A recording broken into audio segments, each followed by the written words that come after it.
All right, ladies and gentlemen, boys and girls, y'all already know what time it is. It is I am him, the one and only Steel Rain, and you are locked in right here with the Living Splitscreen, guys, your new Saturday morning cartoons as I get ready to play this wonderful content for you all in the background. With that being said, I got to start off with saying, look, you beautiful people who are already here, I got to say thank you. You guys come out on a week-to-week basis and show us nothing but love and appreciation for not only what we bring here, but that energy, that live, raw, and uncut energy, as I like to say, but just overall the topics that we go over and the passion that we bring to the table. With that being said, I do have to let you know today I am putting on some Mass Effect 3 gameplay for you all. I was kind of in between whether I wanted to put some 2 up there or 3. I actually ended up putting some 3 up there. I was actually playing just with some different videos and whatnot, because as you can see, for those who have kind of been paying attention on the visual platform, shout out to YouTube. I kind of switched some things up, man. I wanted to add some more depth to the show, really give you some more of that split screen feel. To really make it more personal, man. I really want to do something different again. I'm all about change, all about keeping things interesting. So that's part of the reason I did this. So hopefully you guys enjoy that, and it does look wonderful for you all. Some back end information though. Before I had us more set up in the middle, but it didn't really change that. But then my wife came home the other night and was like, the people can't really see that gameplay that you got playing for them in the background with y'all in the middle like that. So I decided to drag us down a little bit more so you guys can see the gameplay, obviously. But hopefully you guys enjoy that. But with that being said, that's enough of me. I have to pass it off, not pull it off. Pause. Whoa!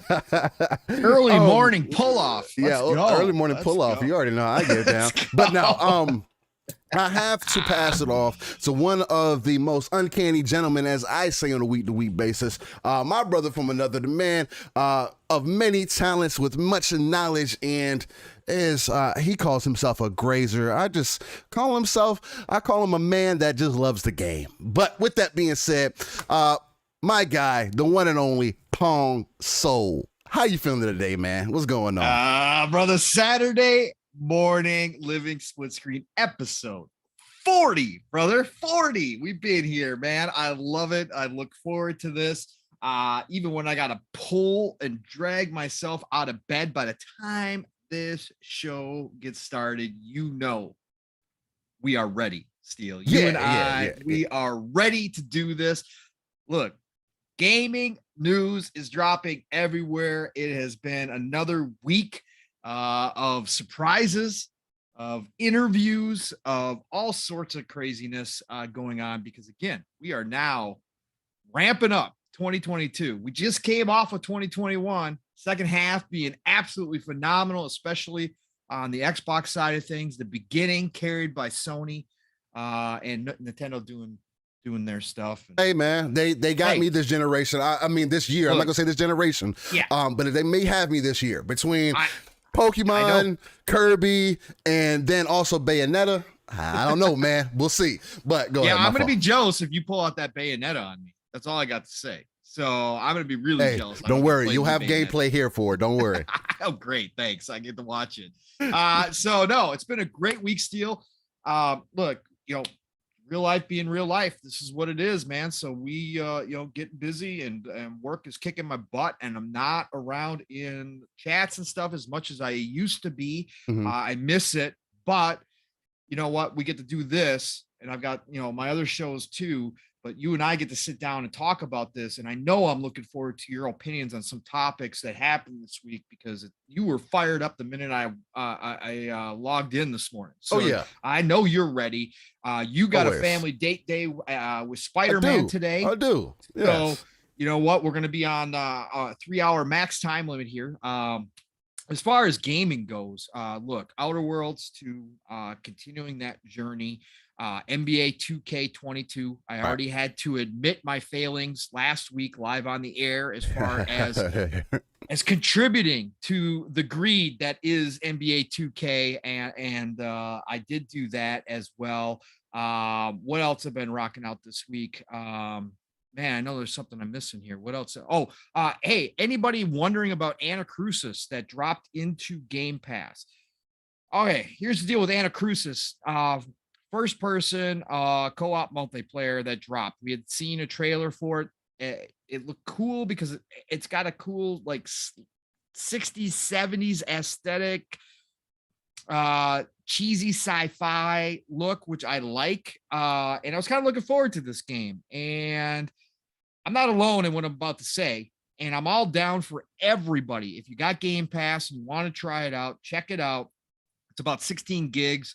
If you got the room, go ahead, download it. I'm always about, because you never know. Some people have different opinions, right?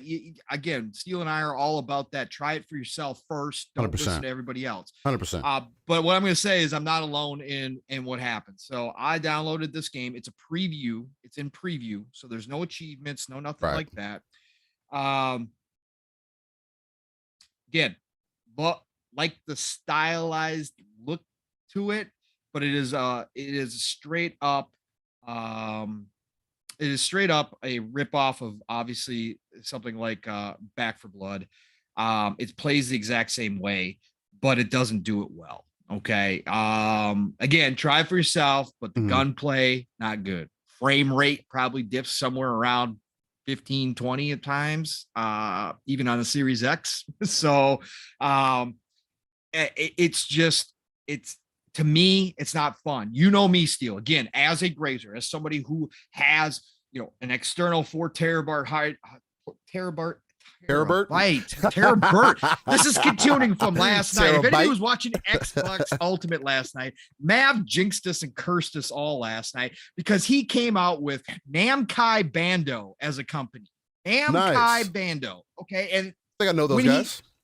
From that point forward on the show, like none of us could speak properly. So terabyte, 4 terabyte hard drive with Hey, no, I'm fucking with you. I know.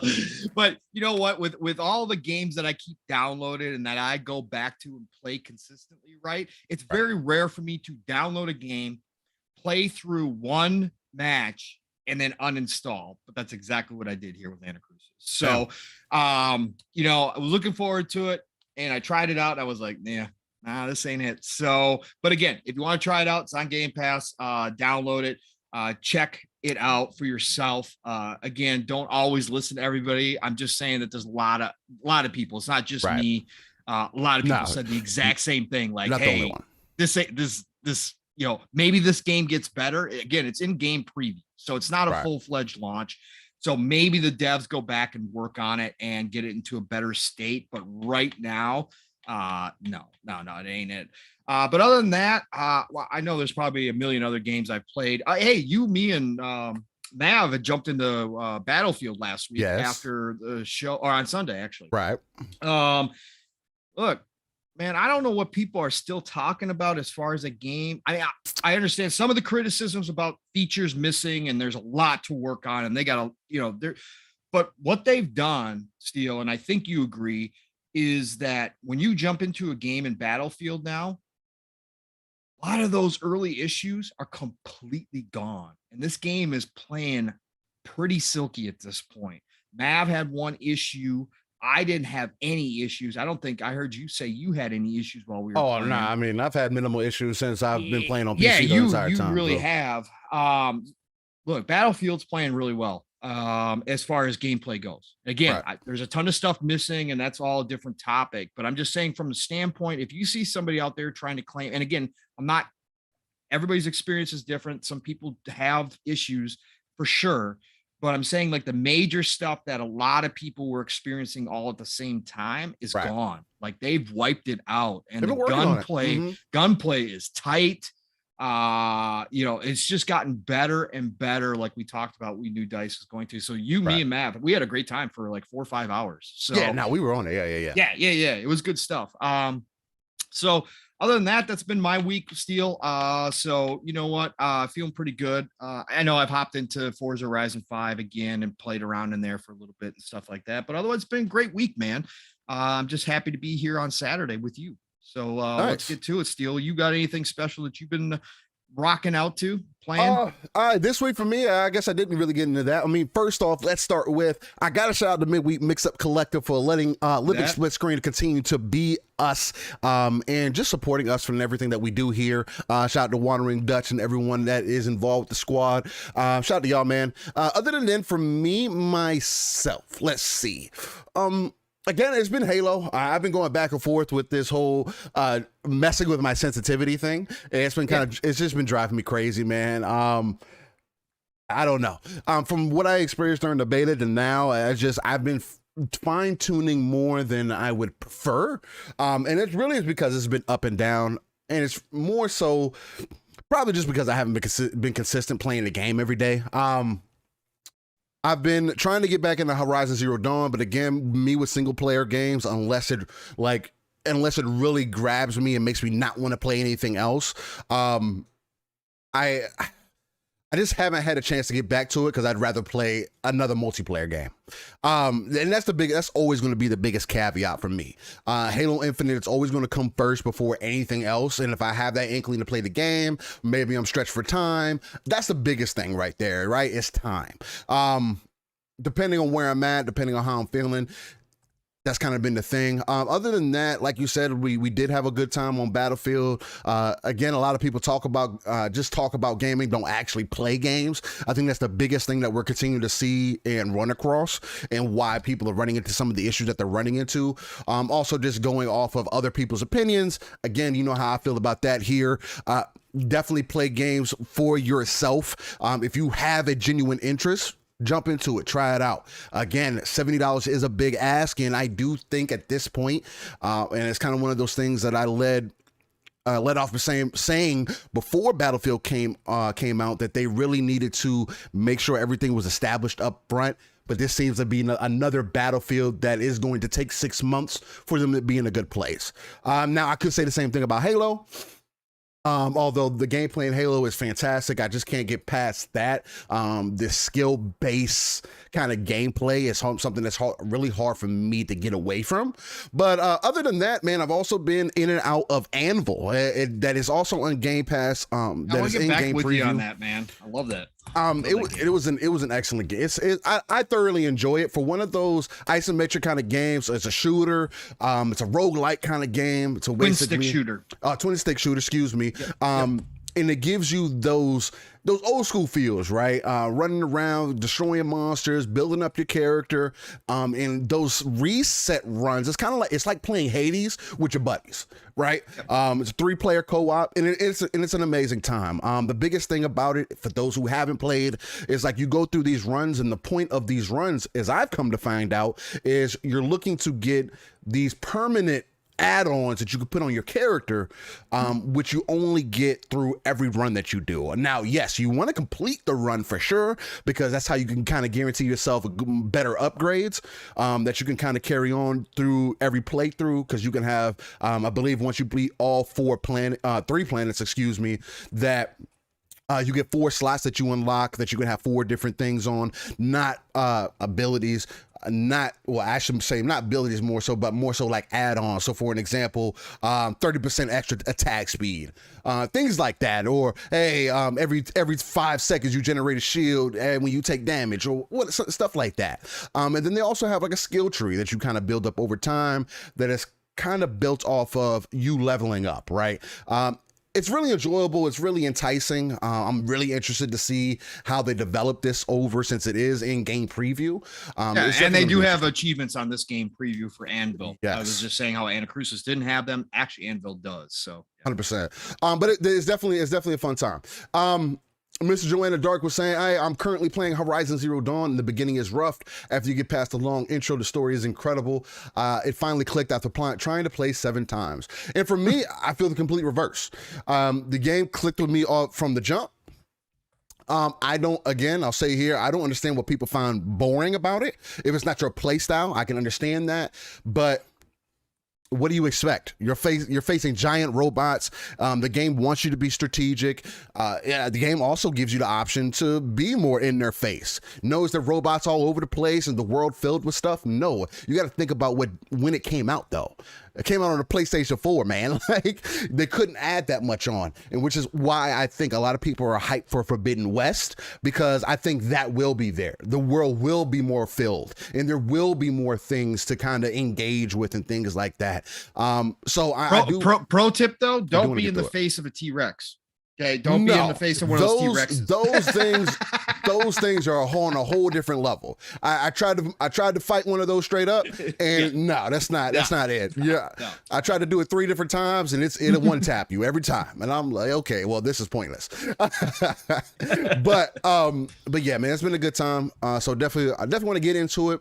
I'm in no rush, man. Again. Right. It's an add-on to me, not a mainstay. So hopefully I can get through it at some point, unless these multiplayer games keep pulling me through. But with that being said, it is what it is. That's the type of gamer I am, and I'm not afraid to admit that. And we can have and I'm always welcome to those kind of conversations. But with that being said, we do have quite a few amazing things to talk about. Phil Spencer and Sarah Bond both came out this week in some fantastic interviews, kind of what Pong alluded to earlier. And there are some amazing things that I pulled out of just Sarah Bond's interview herself.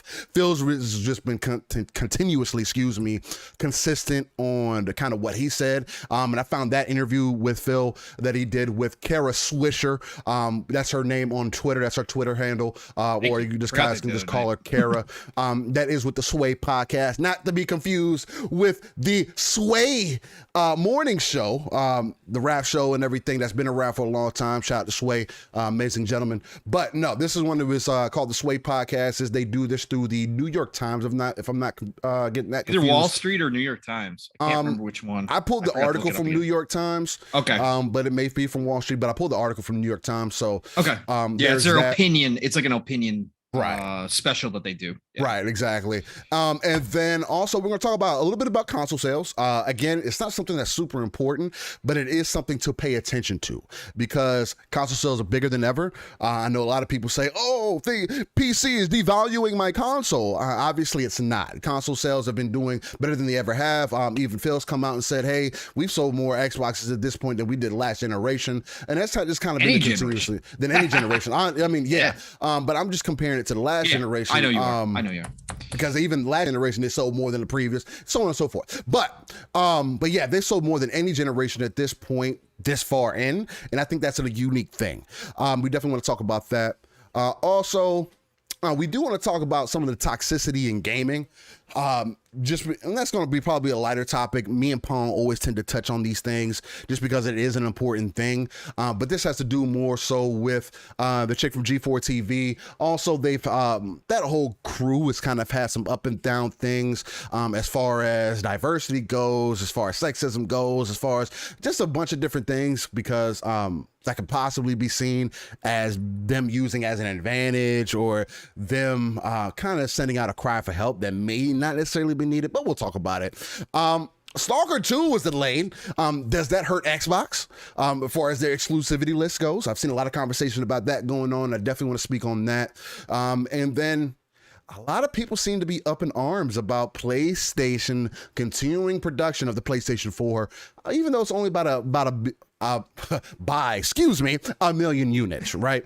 And an extra 1 million units, you break it down to however you want to break that down. A lot of people are making some good points about that. It's really not that much more, but it does open some questions up to, did Sony kind of miss an opportunity to have a lower end system, quote unquote? Because I also see people really negatively, I'm not going to say negatively, but misinforming their subscribers, their following, whatever you want to call them, about the Series S. And I do want to correct some of those things here, starting with the Series S is not a pointless console. The Series S also has a point.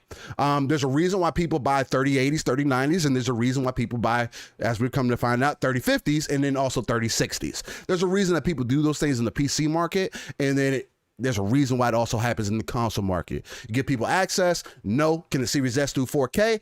No, but it can definitely do 60 FPS, which is the goal, and it can do 1440p. So there's just a lot of amazing things to talk to as far as that goes, and that should be kind of quick. But with that being said, let's shout out to some beautiful people in the chat before we get into our upcoming game segment, where we kind of just give you guys what's upcoming in the next kind of week, and then kind of go from there, because I do feel like that's important, because here we do believe gaming is art. It should be treated as such. Before I shout out some people in the chat, Pong, you got anything you want to say up to this point? No, brother. Like I said, lots of news to get to. Also, the Hitman announcement, the trilogy coming into Game Pass, another drop. Yeah, that's actually on my list too. We'll wrap that all in there. So you're gonna shout out the chat now, right? Yeah. If you want to get everything set out. I do want to shout out, we got some new faces in here also. Shout out to Doom Reaper. What's going on, my guy? You're an amazing gentleman here week by week. Dip Down. What's going on, man? First time I'm seeing you here, but he says first time on the live show. Excited to be here. Just find you guys from a friend. That's what amazing, we like. Man. Much love. Mission 1K. Mission 1K. Mission 1K is definitely the goal. I think our internal goal is more so we definitely want to hit 2,000 by the end of the year. I think is more so my internal goal. Of course, we want to hit 1,000, of course, but I want to take it that next step up, and I want to see about hitting 2,000, man.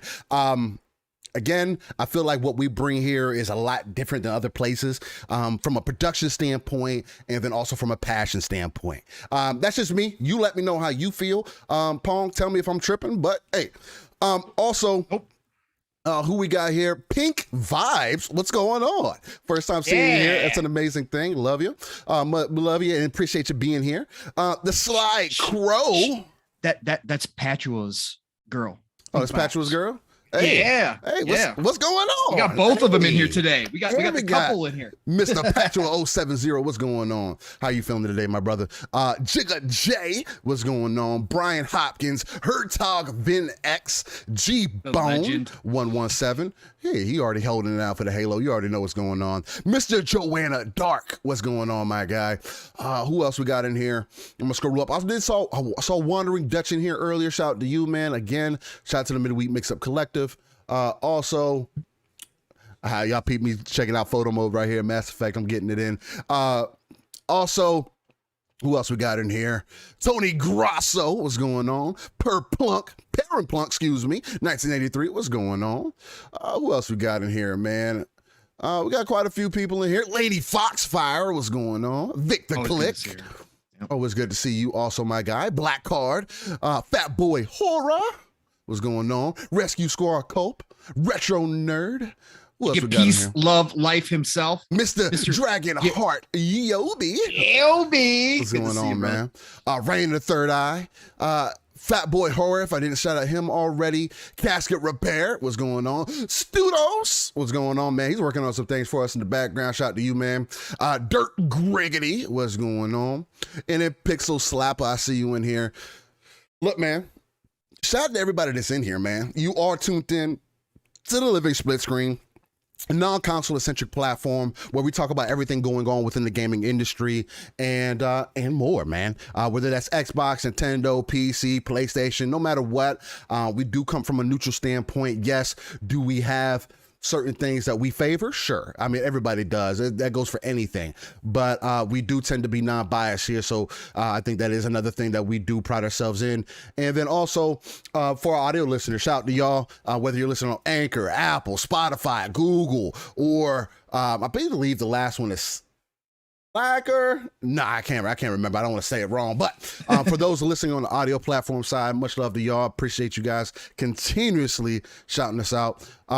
Still, you forgot Pong. Hey, Pong's right here. But hey, Chad, I just want you all to appreciate too. Anybody watching this live or watching this later on YouTube, audio listeners, I'm sorry you can't see it, but just want to make mention that both Steele's wife and myself both agree that he's got that LL Cool J look going on today. You can't really tell with the earphones on, but man, he's got that bucket hat look. And he was rocking it. When I first jumped out, I was like, yo, I'm on with LL Cool J today. Because the man was pulling it off. Hey That's all I man, got to say. I don't want to talk about the looks too much, man. You know, it's one of those things. It's nice when you can look good and be a gamer because a lot of people don't expect that. Hey, shout out to guys like us, Pong, right? That's right. Nah, but we just being big headed over here, man. But nah. With that being said, let's get into these upcoming games. Hey, also. Shout out to God of War on PC, man, for being in development for 2 years. That's something else we're going to talk about too, but a little bit of smoke there, but let's get into it, man. The upcoming games segment. Let's go. Let's Let me go. bring everything up and let's get Lord everything. Roughness. Good to see you, sir. Oh, And is it what just Lord happened Roughness? and what just happened jumped in here as well. Thank you for jumping in here. All right. So this week in gaming, and we are on January what are we up on? 17th, huh? 17th. Yes, at this point. Yep. Yeah. So we've got again, we're going by Game Informer. Not always accurate. So if anybody knows anything else popping in this week, let me know. I'm going to go through Xbox Wire as well and see if anything's jumping out there. So we're kind of combining things here, trying to make sure we get complete list as possible. But again, so much stuff is dropping. You just never know what's going to show up here. So January 17th, the week of Shadow Man Remastered, which just dropped last week. Shadow Man goes back to the Dreamcast days. And this remaster is one of those, it's not a remake. So you're basically getting the old stuff just kind of up-resed so that it looks halfway decent nowadays, but it is an old game. Shadow Man Remastered is, if you're looking for something different, if you're looking for that old school feel of those, action games, third-person action style games back in the day, you may want to jump into it. Go watch some videos on it. Shadow Man was a very niche title, even on the Dreamcast, but everybody who played it remembers it, right? So it's not one of those forgettable games. If you play it, it's what do I want to say? It's got some similarities to a Soul Reaver. Let's put it that way. Okay. Now, I'm not going to put it on Soul Reaver level. Soul Reaver is beloved. Okay. Soul Reaver, I've been calling for it to come back. Legacy of Kain. It should come back. Oh, and it should come back full blown. I need that. Yeah, it should come back full blown. This game's got some similarities to that. Darker style, darker kind of story to it, but with some humor in it as well. There's some crazy stuff in there, some really crazy stuff that devs like to do back then. So go check out Shadow Man Remastered. It launched this week on PlayStation 5 series consoles, PlayStation 4, Xbox One. It's coming to Switch this week on Monday. Big one coming out this week. Please, if you like ARPGs, action RPGs, go check this out. It's dropping in Gamepass. This is an Xbox console exclusive. Nobody Saves the World. This is from a great developer in Drinkbox. So please go check out Nobody Saves the World. If you like action RPGs, I played the demo during the ID at Xbox special when they released like 40 demos.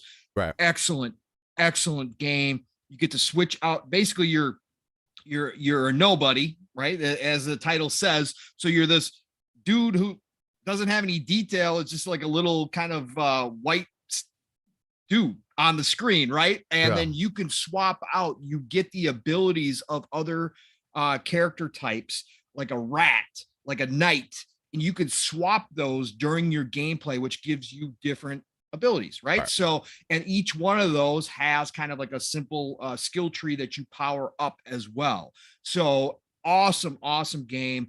Please go check out Nobody Saves the World. Again, coming to Game Pass as well, but give it a shot. series consoles, Xbox One and PC. Yeah, it's really good.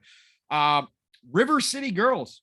And you're excited about this one. I like River City Girls. I've played it. It's been in Xbox for a while now. It is finally coming to PlayStation 5. River City Girls is a throwback beat 'em up, right? So Streets of Rage style, right? But it's got more to it than that as well. There's some RPG aspects where you do missions and that kind of stuff as well. But River City Girls is a beloved game too, believe it or not. If you've never heard of it, there is a fan base out there of River City Girls. River City Girls 2 is coming, and but I do believe it might be a Switch only title. I got to check into that more. But yeah, if you're looking for an old school beat 'em up style game, go check out River City Girls. It's really good. That's coming to PlayStation 5 finally on January 18th. Then we got Expeditions Rome coming to PC. Obviously, another one of the titles I probably would have loved, but it's only PC. It's one of those PC games. So January 20th, that's coming out.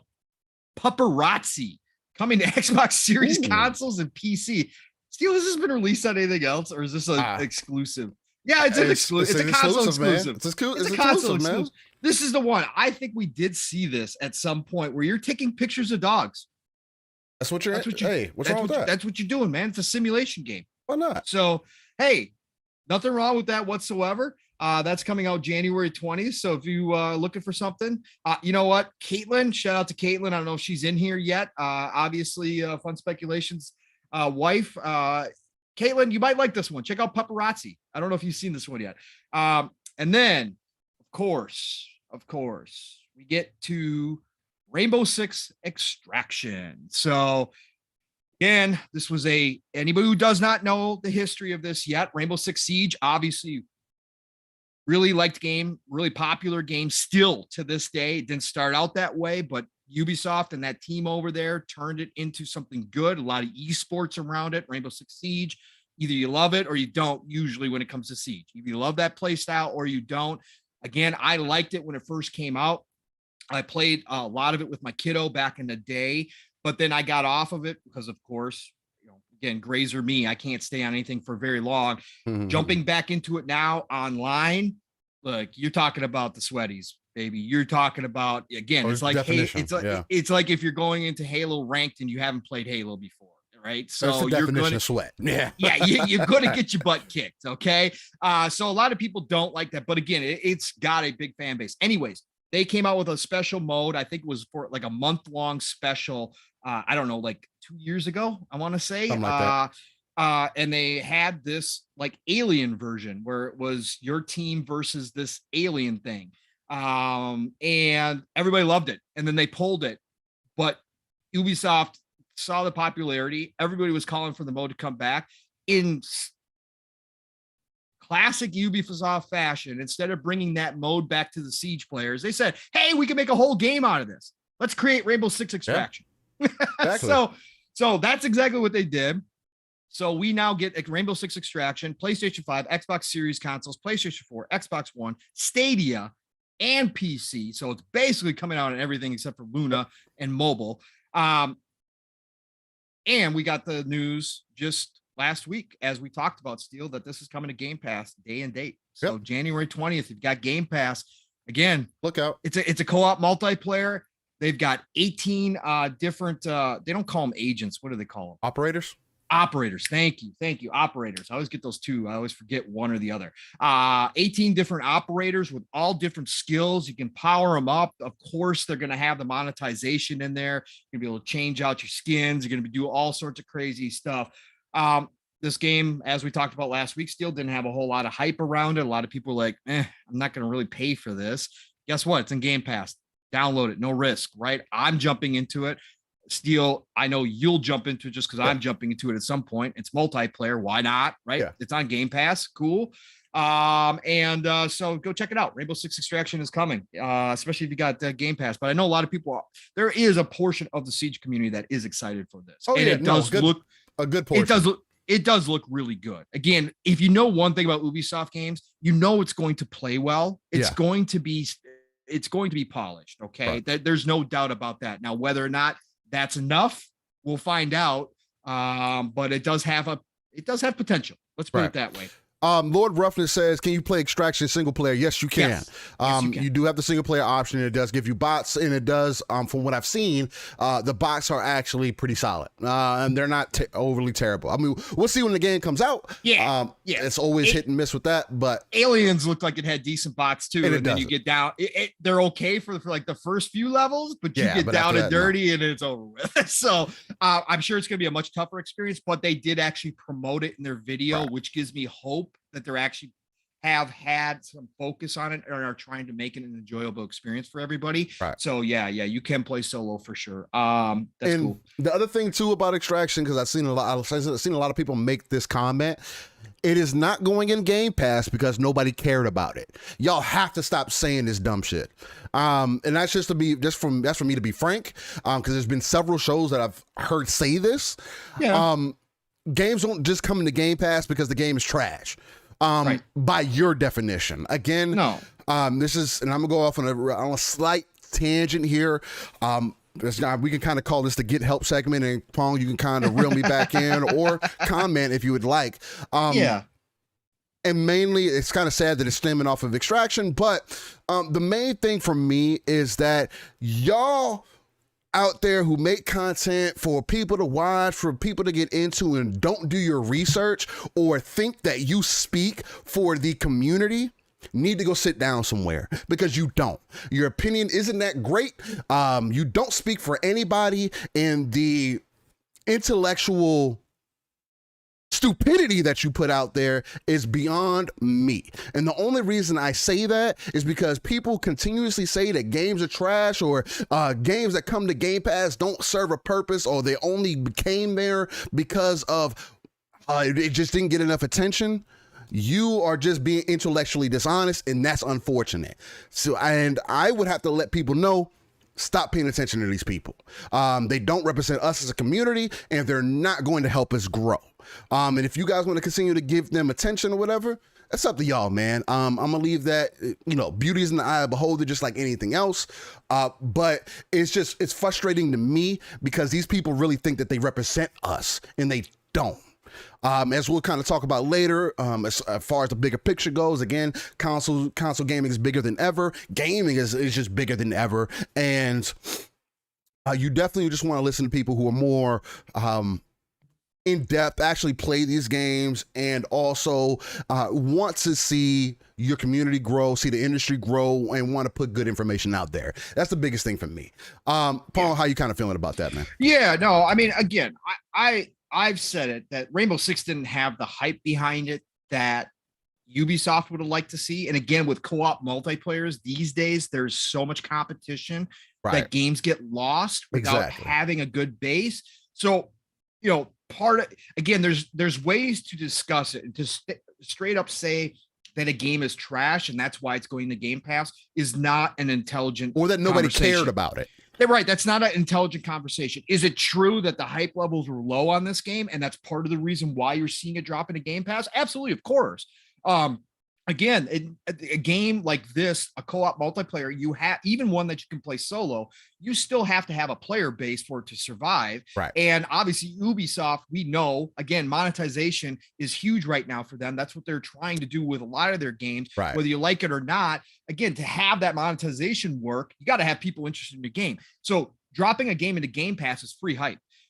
Or dropping into Game Pass and allowing people just to simply click a download button and try the game out, that is generating, that's marketing, right? That is free advertising for your game, on top of Xbox giving you some money to drop it into Game Pass. And again, every Game Pass deal is different for every developer. So who knows? Maybe Xbox simply gave them a small amount of money and said, hey, we're going to give you a bigger cut of your monetization. They can do those kind of deals as well.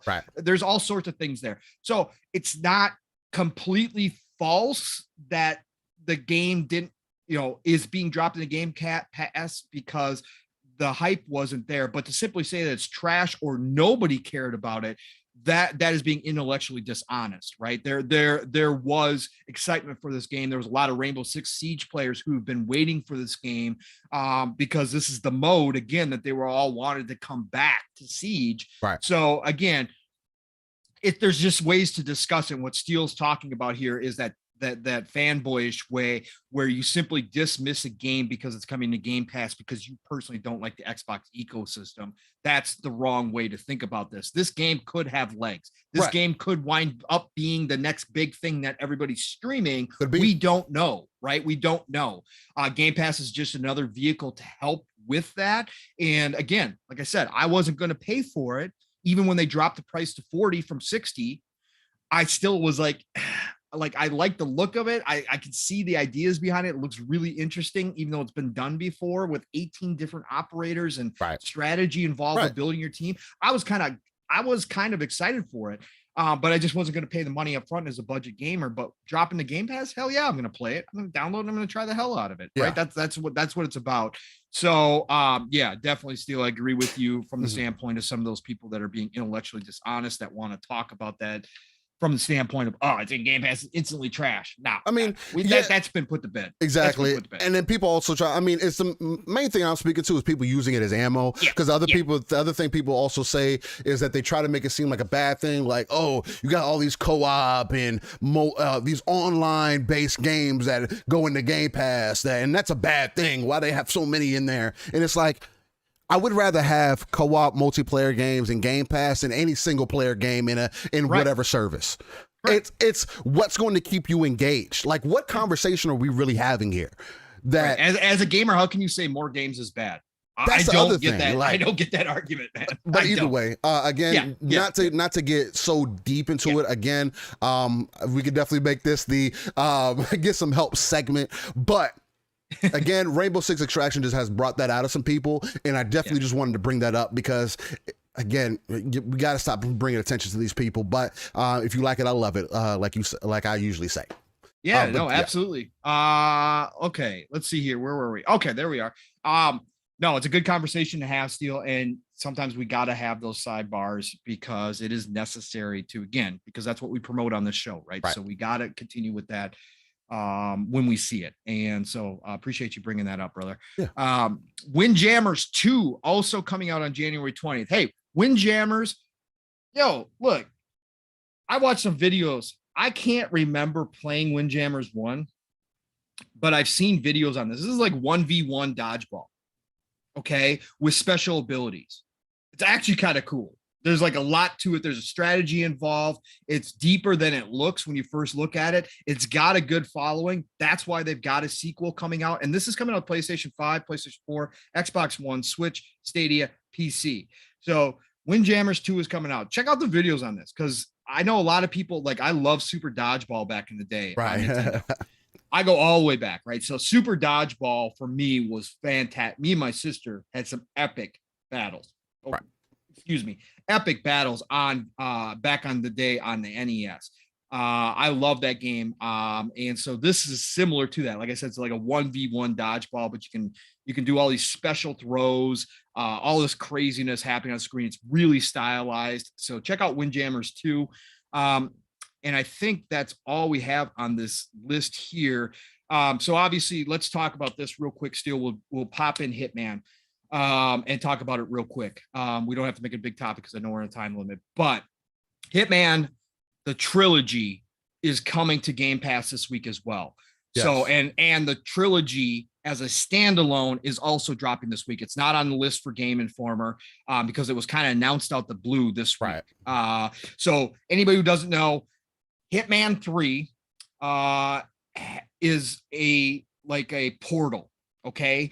Hitman 3 is a standalone game. By Hitman 3, you can play through all the missions, blah, blah, blah, right? But it's a portal itself. If you owned Hitman 2 or Hitman 1 or both of those content, they updated both Hitman 1 and Hitman 2's levels to the Hitman 3 graphics, okay? Right. Which, first of all, is a big deal. And if you own Hitman 1, 2, or Hitman 1 and 2, or either one of them, and you have Hitman 3, you can actually load into those missions straight through Hitman 3. That's why I call it a portal, right? Right. It's a hub. Okay. So what they're doing though, is it's always been separate for each one of those. But you could, again, Hitman 3, you could just have access to Hitman 1 and 2 inside of it. That's how I did it because I bought Hitman 1 and 2, the gold editions on sale for like $20 each. They've been on sale for a long time. So I have all of them. All I have to do is fire up Hitman 3 and I've got access to everything. Well, they're putting it all into one package finally, calling it the Hitman Trilogy. They are dropping that. You can buy it straight out, whatever else. But along with that, Steel, they announced this week that the entire trilogy, we're talking about hundreds of hours of gameplay is dropping into Game Pass. Yep. This is out of the blue. IO Interactive. We know they've got a great relationship with Xbox. There's Kind of leads smoke. to something else. There's smoke. There's smoke Right. in speculation town that eventually an acquisition, that this is kind of a feeling out period. This is kind of a get to know you better period, where they're working with them on Project Dragon. Microsoft is funding that game. That is going to be an Xbox exclusive. That is coming out. Jez had a lot more to say about it yesterday on the Xbox 2. Shout out to Randall Thor and Jez. And eventually, Xbox could bring IO Interactive into the fold. Hitman 3, Randall Thor believes that it should have been nominated for Game of the Year, and I can definitely hear that argument from what I've played of it. It is one of the most polished games to come out. This is a big get for Game Pass this week. January 20th, it drops right along with Extraction. Steel, what are your thoughts on it? How did you, I know Hitman might not be your deal, but still, how do you feel about it dropping the Game Pass? Okay, so a couple things that I definitely wanted to address before I get to Hitman and it coming into Game Pass, which I do think is an amazing thing. I do kind of want to address Brandon really quickly. Brandon RLS in the chat, because he was like, hey, more games aren't bad, but he wants to make sure that the creators get paid. One thing that I do want to consistently say here is that until someone can show proof that Game Pass is negatively affecting the devs, that conversation has to die. That is not of our concern.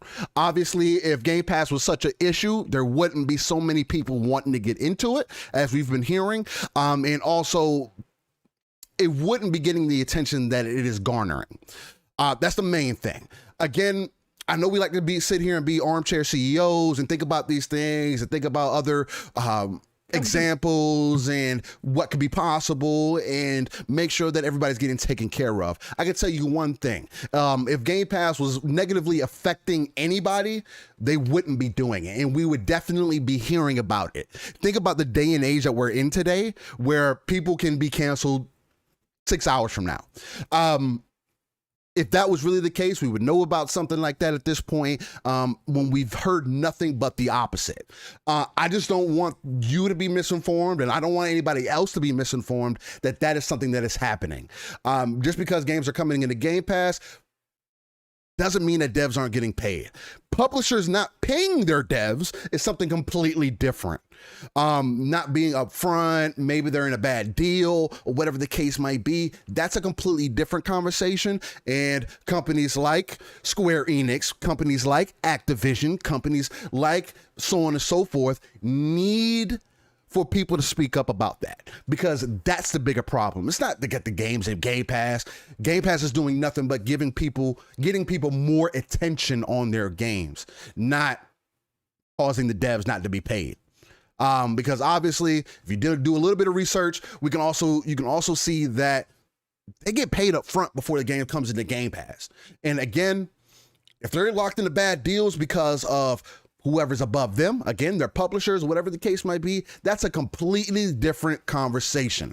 No, Outriders, using the example of Outriders is not a good example. Why? Because it was stated and made apparent that Square Enix is the problem, not Microsoft or Xbox. Correct. That is visible information that you can type into Google and find out for yourself. This is what I mean by what I say about being intellectually dishonest. Look up this information. Take a little bit of a time and really look into these things before you just kind of speak, man. Because again, if you want to push the community forward, you want to see us grow, you see the industry move forward, these are the things that are important. And I don't mean to spend so much time on this, but it's something that bothers me, because that is something that we need to address. Everybody wants to talk about how much of a real gamer they are or whatever else the case may be, but then want to give out improper information. It's not right. Correct. Again, Steel, this is an important side. I'll leave it there. No, this is an important sidebar though, Steel. And this is what you and I are about. So Brandon, we appreciate you coming in here with your opinion. We appreciate you. Again, this is not the type of show where we shut down. We will shut down fanboys who walk in here and want to spew nonsense, because Steel and I are about that energy. But if you want to have an honest, open conversation, you want to bring something to the table, we can absolutely do that. And Steel and I are flexible. This show is completely flexible. yeah, Steel and I 100%. do this. We do this off the rip. This is not one of those structured shows, right? So let me say this, Brandon. Let me say this, Brandon. Outriders, you're using that as a specific example. Okay, because the dev People Can Fly came out and complained about not getting paid by Square Enix. As Steel was just saying, that is a business agreement between People Can Fly and Square Enix. What Square Enix does or doesn't do to pay People Can Fly, that is their problem. The deal with Game Pass has nothing to do with that. If People Can Fly signed a bad contract, and I'm not saying that's what happened, but again, from the devs' point of view, and this is a bigger issue overall in the industry, you can look this up as well. Right. That outside of Game Pass, a lot of devs are signing deals with publishers and never get to see the sales information. Okay, that's a big problem within the industry itself and has zero to do with Game Pass. That's something that's been going on for decades. Right. Publishers not giving their devs, even some of the first party devs, don't know what they've sold. Exactly. Because so that is a bigger issue. But if you make a bad deal with a publisher, unfortunately, that's on you. Now, if Square Enix is not honoring a good deal, a good contract with People Can Fly, then People Can Fly have to fight that out with Square Enix, and obviously they have options to do so. Exactly. But Game Pass itself is optional. Game Pass itself is not a forced thing. 100%. Game Pass itself. Yep. Game Pass itself, you can go look it up on how many devs have come out and said how great it is for them.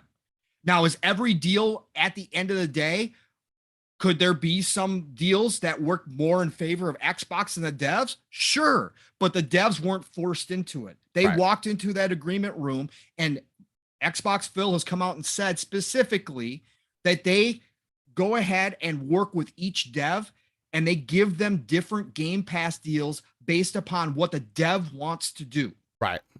Okay, so they themselves will go ahead and write up a contract, a deal based upon what the devs' goals are and what they would like to see. Some devs want a big sum up front and don't care about the back end because that helps them cover their costs, right? Some devs want to see a smaller amount up front and then want a bigger portion of the downloads or however they work it out. So there's flexibility within Game Pass deals, and you can look all that up yourself too. Outriders is one specific instance where a dev has a problem with the publisher not paying them and them not knowing the sales figures. And like I said, that's a bigger issue, not Game Pass related. Right. So again, Game Pass overall is just an option for the devs, for the publishers to make a deal if they want to or not make a deal.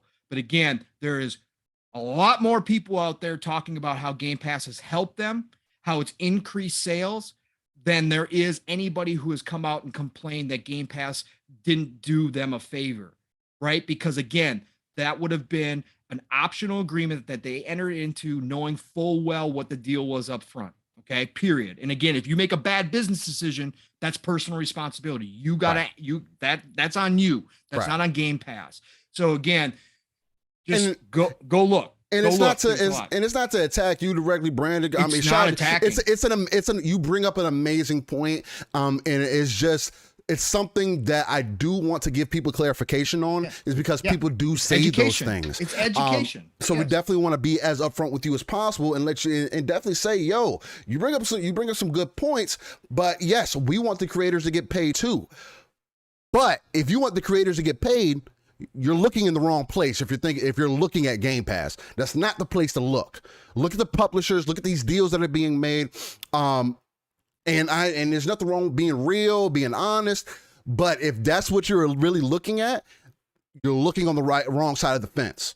Yeah. And that's to anybody. Look at the bigger picture, not what's happening with Game Pass has been nothing but a benefit to devs and garnered more attention than they've ever gotten. Again, and if Game Pass was terrible, if Game Pass was screwing over people, if Phil and his team were being dishonest, guess what? No devs would be signing up for Game Pass. Exactly. We live Nobody in an would. age of accessibility, and if that was really the case, we would 100% know about it. People would make sure. Again, we got their Jason Schreiers out there. You got Jeff Keighley. You got people who would make sure that people knew about these kinds of things. But correct. And the devs themselves speak, right? The devs themselves talk. It's a community, right? They would all be telling each other, don't do Game Pass.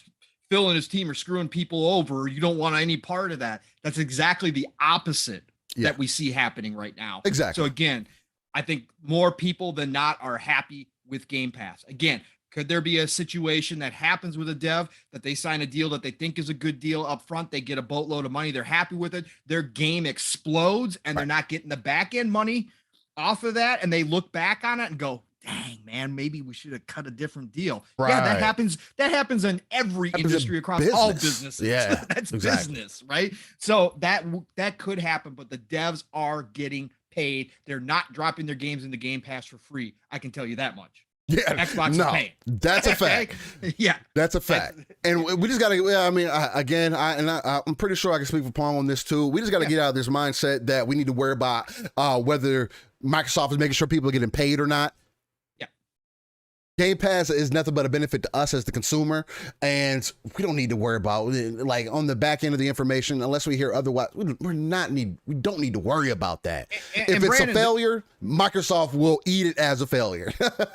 Correct. The industry will move on. And Brandon, hey, for you personally, if you are worried about that, Game Pass is an option for you as well. Yeah, options. You don't have to do Game Pass. You can still buy all those games. That's the important part of it. Yes. It's not Netflix. It's not Netflix. That's where the Netflix analogy goes left. Right. Because at that point, Netflix only is streaming those movies to you. Yeah, you have no option to buy, and you don't hear about anybody talking about actors, about directors, about producers not getting paid on Netflix side. Right. You don't hear about that at all, right? And you can't even buy those movies. You're only streaming.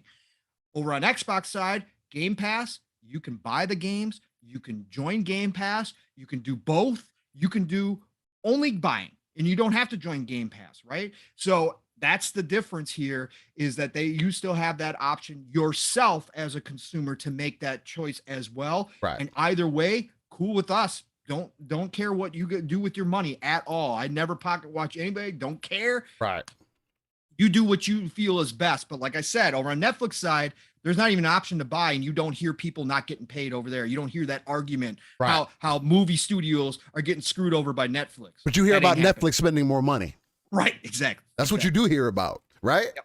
Exactly. And that's just a bigger point, right? Again, we pride ourselves on being intellectually honest, really just giving you guys that information, giving it to you passionately, and just making sure that we're trying to, again, because me and Pong do take that RTS view, real-time strategy view, pulling ourselves out from the world to look at the darker places of that map, to really dig into the crevices of what could be going on. I feel like that is something that's a lot different than what other places offer. It's something that I really pride ourselves in. Now, you can let us know if we're not that, but again, I do feel like we do approach it from a different standpoint. And again, why I wanted to make sure to address this point, because it's a personal thing. The conversation continues to go on, and I just want to offer that clarification on it, because not a lot of other people want to talk about that. So, and just to clarify that final point, Steel, too, is again, if Game Pass is bad for the industry, it will die off. Subscription services will go away, and the industry will move forward. Okay, that's exactly what would happen. Right. Okay, if it's not good for everybody, it won't make it. It won't succeed. But I'm telling you right now, it's succeeding for a reason, because everybody is happy on all sides. Xbox is happy, the devs, publishers are happy, and we as consumers are happy. Exactly. That's what's happening right now. And again, if that goes away, if they change how they do business and they try, screwing people over, it'll all dry up and go away. Game Pass will be first party only, right? Exactly. And that's not what's happening right exactly. now. But thanks, Brandon, for coming in and contributing. Yeah, man, much again, love Steel you. and I love to do that. Hell We yeah. love to do this. That's why we love involving the chat. We do that all the time. They can go back to previous shows. Every time somebody says something in the chat and we bring it up in conversation, we definitely want to talk about it. Again, that's what I feel like is something that is unique to us. We don't mind having those conversations. I don't ever want to lose that. Again. There's a reason why we don't script this show. I don't stay up late at night with Pong on Thursday night and be like, hey man, let's make sure we really no. We like being spontaneous. We like having the open conversations. It's the passion that drives us, and more so than anything else, right? But just to bring it back around to Hitman, about the whole Hitman trilogy coming into Game Pass, as you asked me, Pong, I think it's an amazing thing. One reason because as someone, I do have a slight interest in the Hitman, right? Again, I do love my third-person games. Hitman is somewhat up there. Now, I have had chances to play Hitman 1 and 2, and I have had some good times with them. Now, is it something that I go up in arms about and I'm ready to get? No. But the fact that it's coming into Game Pass, I did find myself thinking about it a little bit last night when I heard, the day before, but I was thinking about it last night that, damn, I'm gonna be able to play Hitman. So it's like the fact that I'll have the ability to download it, try it out, catch a couple bodies, stuff with somebody in a garbage can, maybe swap out some costumes with the guard, and really finesse the game, because that's what it challenges you to do, to be as stealthy as possible, to use creativity, to approach the levels in different manners, to get those points to score as high as you can on these different maps and things.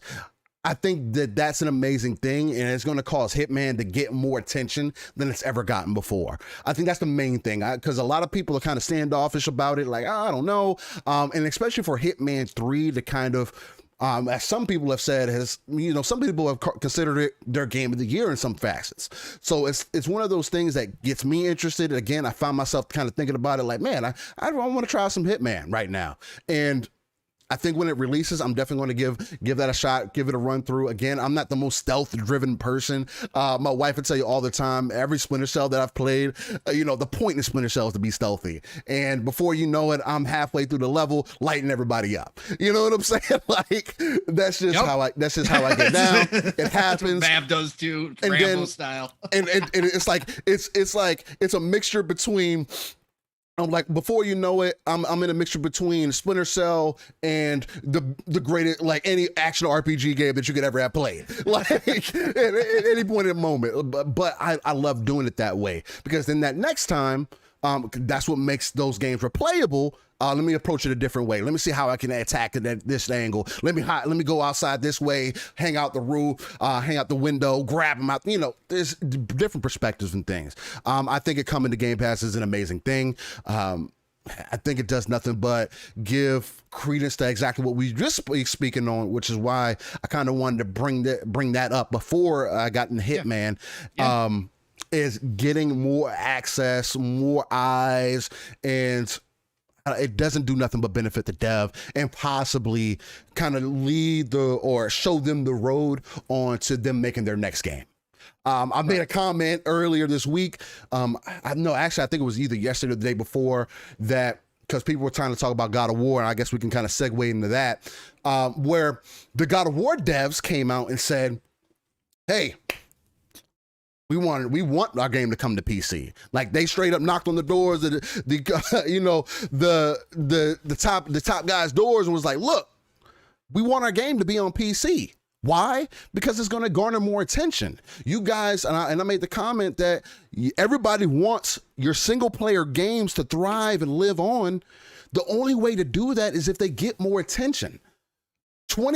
A game like Spider-Man getting 20 to 30 million copies sold, whatever it's at right now, let's just say 25 million, sold after 2018, it's 4 years later, isn't going to cut it. You need those sales up front so they can see, whether they can see they want to make that next game, because that is what drives it. Game development doesn't start 4 years after the game comes out. It starts a year after, 2 years after, where they start drafting things up and starting to get into the conversation of where they wanted to go. Spider-Man selling as much as it did initially is why we're getting Spider-Man 2. Not only Sony also has the movie side of it that has been doing really well with Spider-Man, especially with Tom Holland in the picture because of the Marvel Cinematic Universe. You know what I mean? So it's like it goes hand in hand with each other. As part of the reason, again, Days Gone didn't get that attention because it didn't get it up front.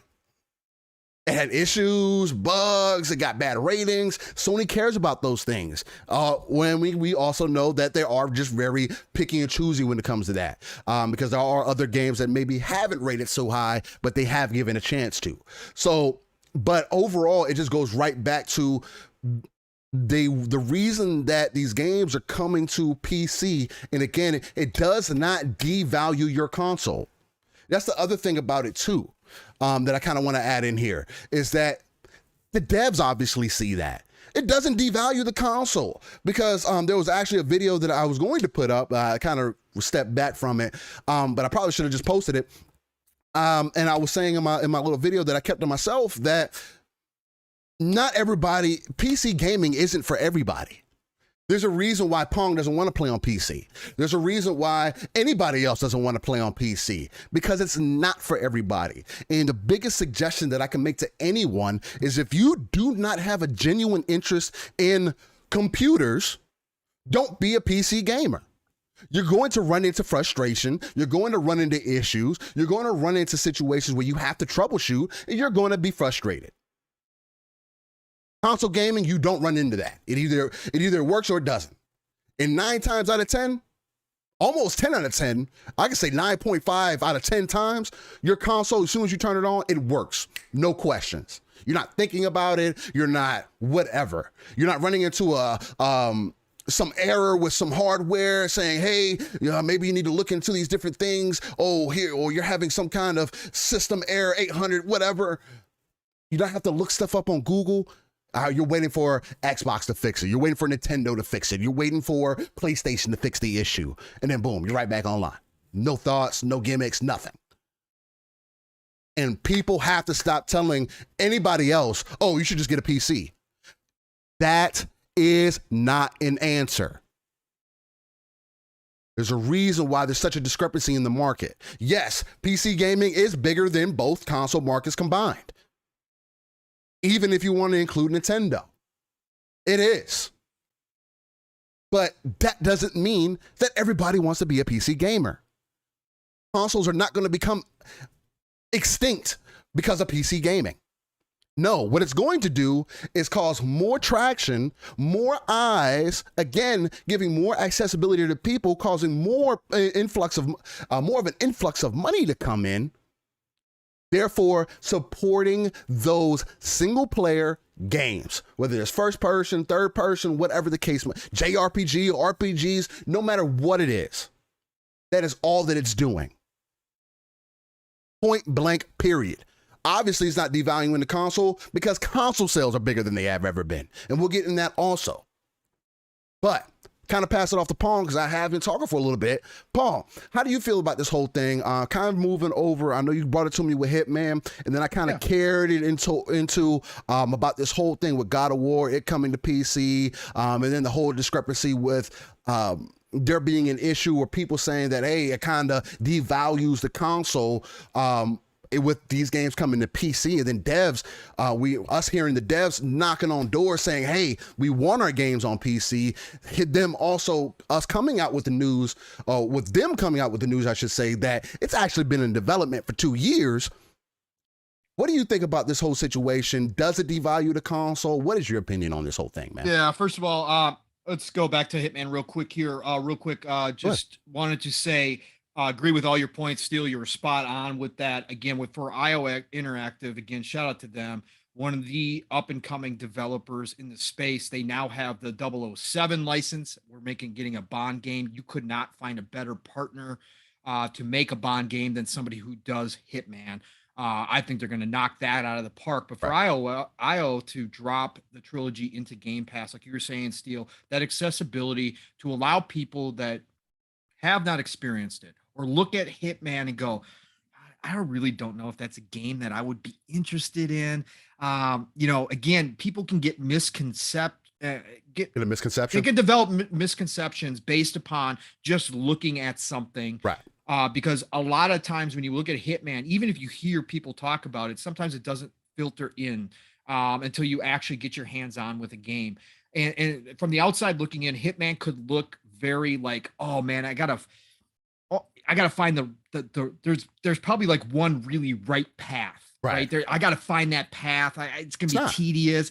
Not at all. It's a sandbox. Okay, Hitman is straight up a sandbox. You can do whatever you want in that. Like you said, Steel, sometimes you just go full Rambo, right? You're just gunning down. You could do that. Mav, shout out to Fun Speculation in the chat. He's the same way. His first playthrough, that actually, I always say that I don't get FOMO, but watching him play Hitman 3 on day one, gave me some. And I actually bought Hitman 3 because of it. Hitman is his ultimate sandbox, right? And so I think now people can jump into it risk-free, and more people, and I brought this up last night on Xbox Ultimate, it's a lot like Yakuza. Right? Exactly. A lot of people have looked at Yakuza and said, that's not really my style. I'm not going to enjoy that. Yakuza drops in the Gamepass, and all you hear is talking about Sega. Oh my God, we've opened up a whole new pool of fans who are spending money on our games now, right? And who love the Yakuza franchise. Right. Those people, shout out to Stubbs. I don't know if he's in the chat yet. Usually he shows up at some point. Stubbs is one of those guys. Stubbsy is one of those guys who said he would never have played Yakuza. Right. Now it's one of his favorite games of all time, that series. And those people go out and buy Judgment, right? Exactly. This is what it does for IO Interactive. IO Interactive, again, to this day is still supporting these games. They went back and brought 1 and 2, as I said before, up to the 3 graphics level. They do the work. They are one of those up and coming developers that I think is under the radar because they're one of those. Well, I mean, they got themselves out of the Square Enix deal. Right. Square Enix obviously lost interest in them, sold them, gave them back the rights to Hitman. For God's sakes, how many times is that we see that happen where a publisher will give the rights back to the developer as they're walking out the door? But they did that. Right. So now they've got full control of that franchise. They come out with Hitman 3, show the world that they understand exactly what makes Hitman Hitman. And each game has gotten better and better and better. So now they introduce a whole new audience to Hitman 3, and people start going, IO Interactive, wow, this is a really good developer. Right. Bond comes out. Man, I really enjoyed Hitman 3. I'm gonna go check out Bond now because yeah, oh my God, Bond, Hitman, heck yeah, this is gonna be a great game. Project Dragon, Xbox exclusive. Oh my God, they're gonna try something new with an RPG. Well, they did so great, much like how we talk about Playground taking over Fable. Well, IO hasn't done that style before, but their games are such high quality. They're so polished. Yeah, I'm going to have some faith in Project Dragon coming out great, even though it's a completely different genre. Right. That's what it does for somebody like IO. And it's just about getting more eyes on something that is really, really good. Again, IO games come out polished.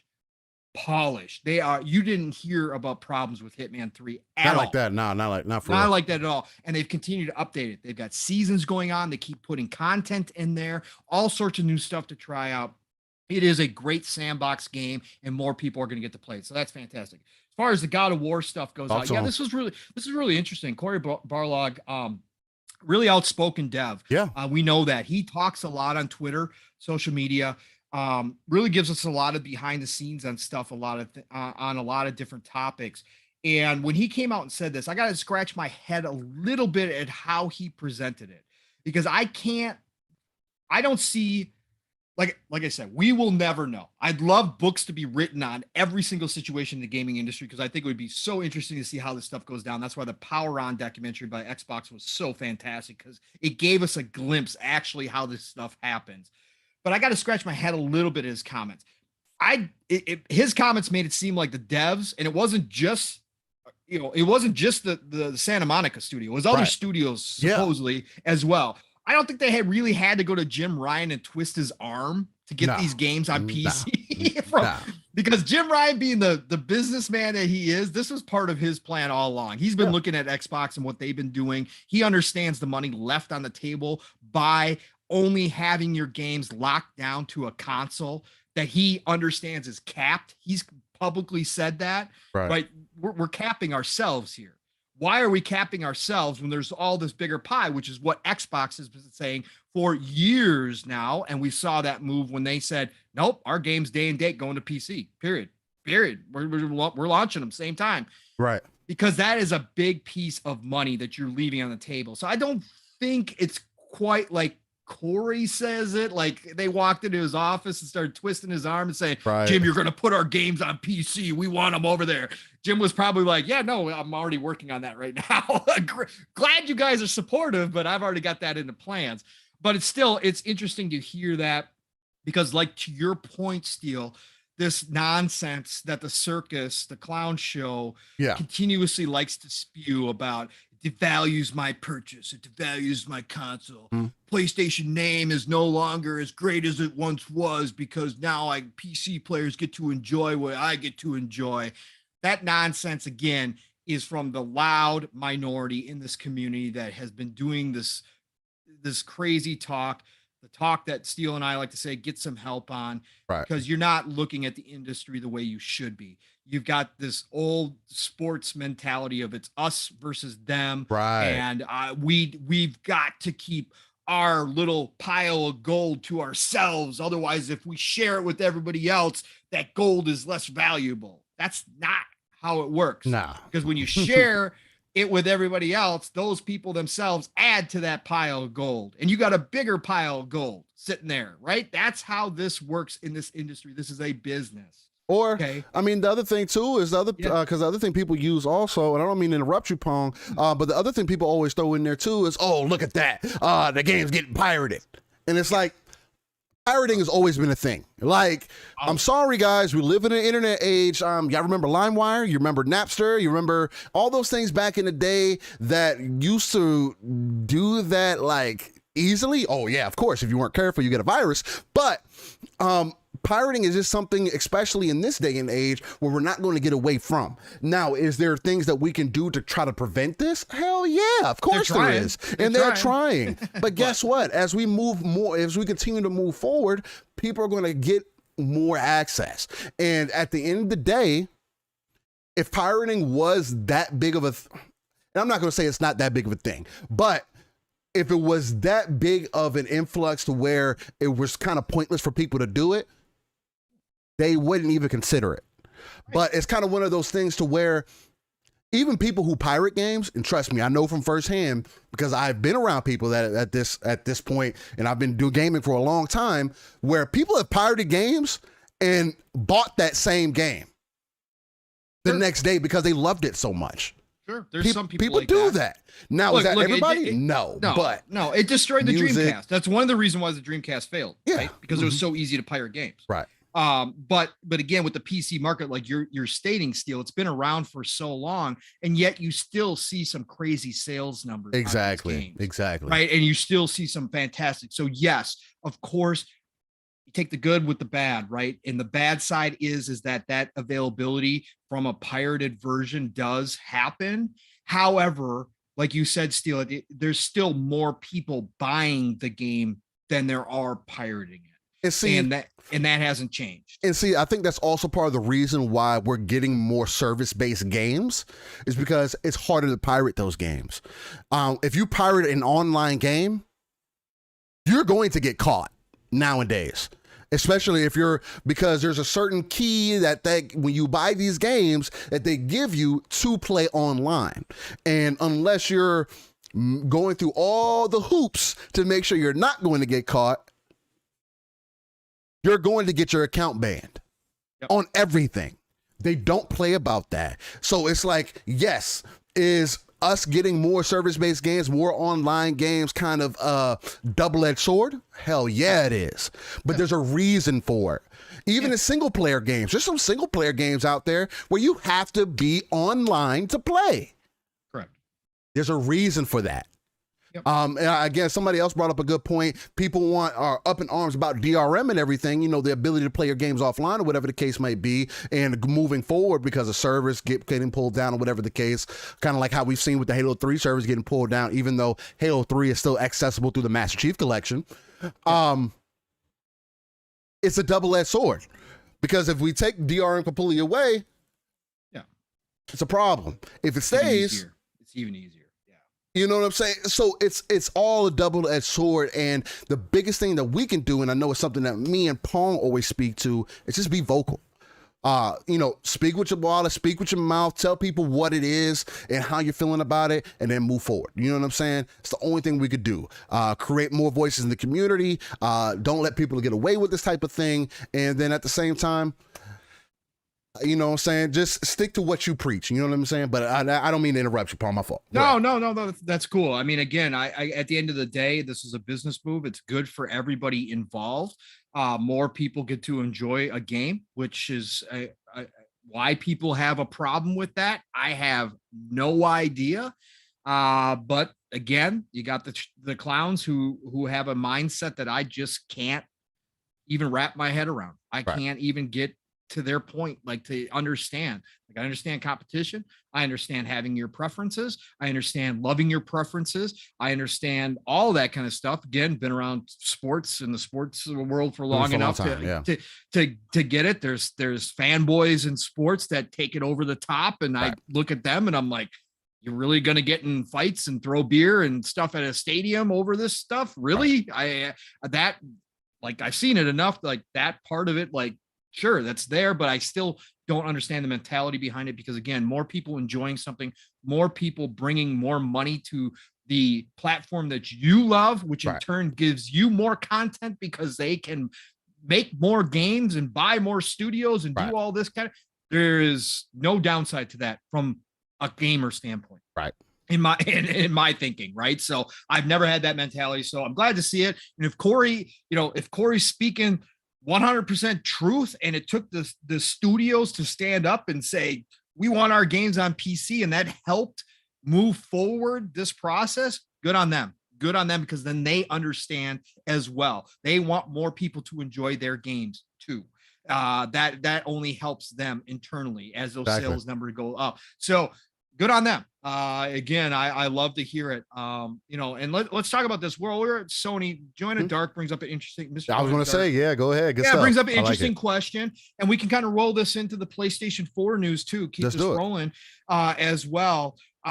So, again, this week it was announced both to hate and both to praise that the Sony PlayStation 4 would continue production. Sony was going to produce somewhere about 1 million more PS4 consoles, as they can't get enough PS5s out there to satisfy everybody. They don't have a second lower SKU like Xbox does, which has obviously been a genius move.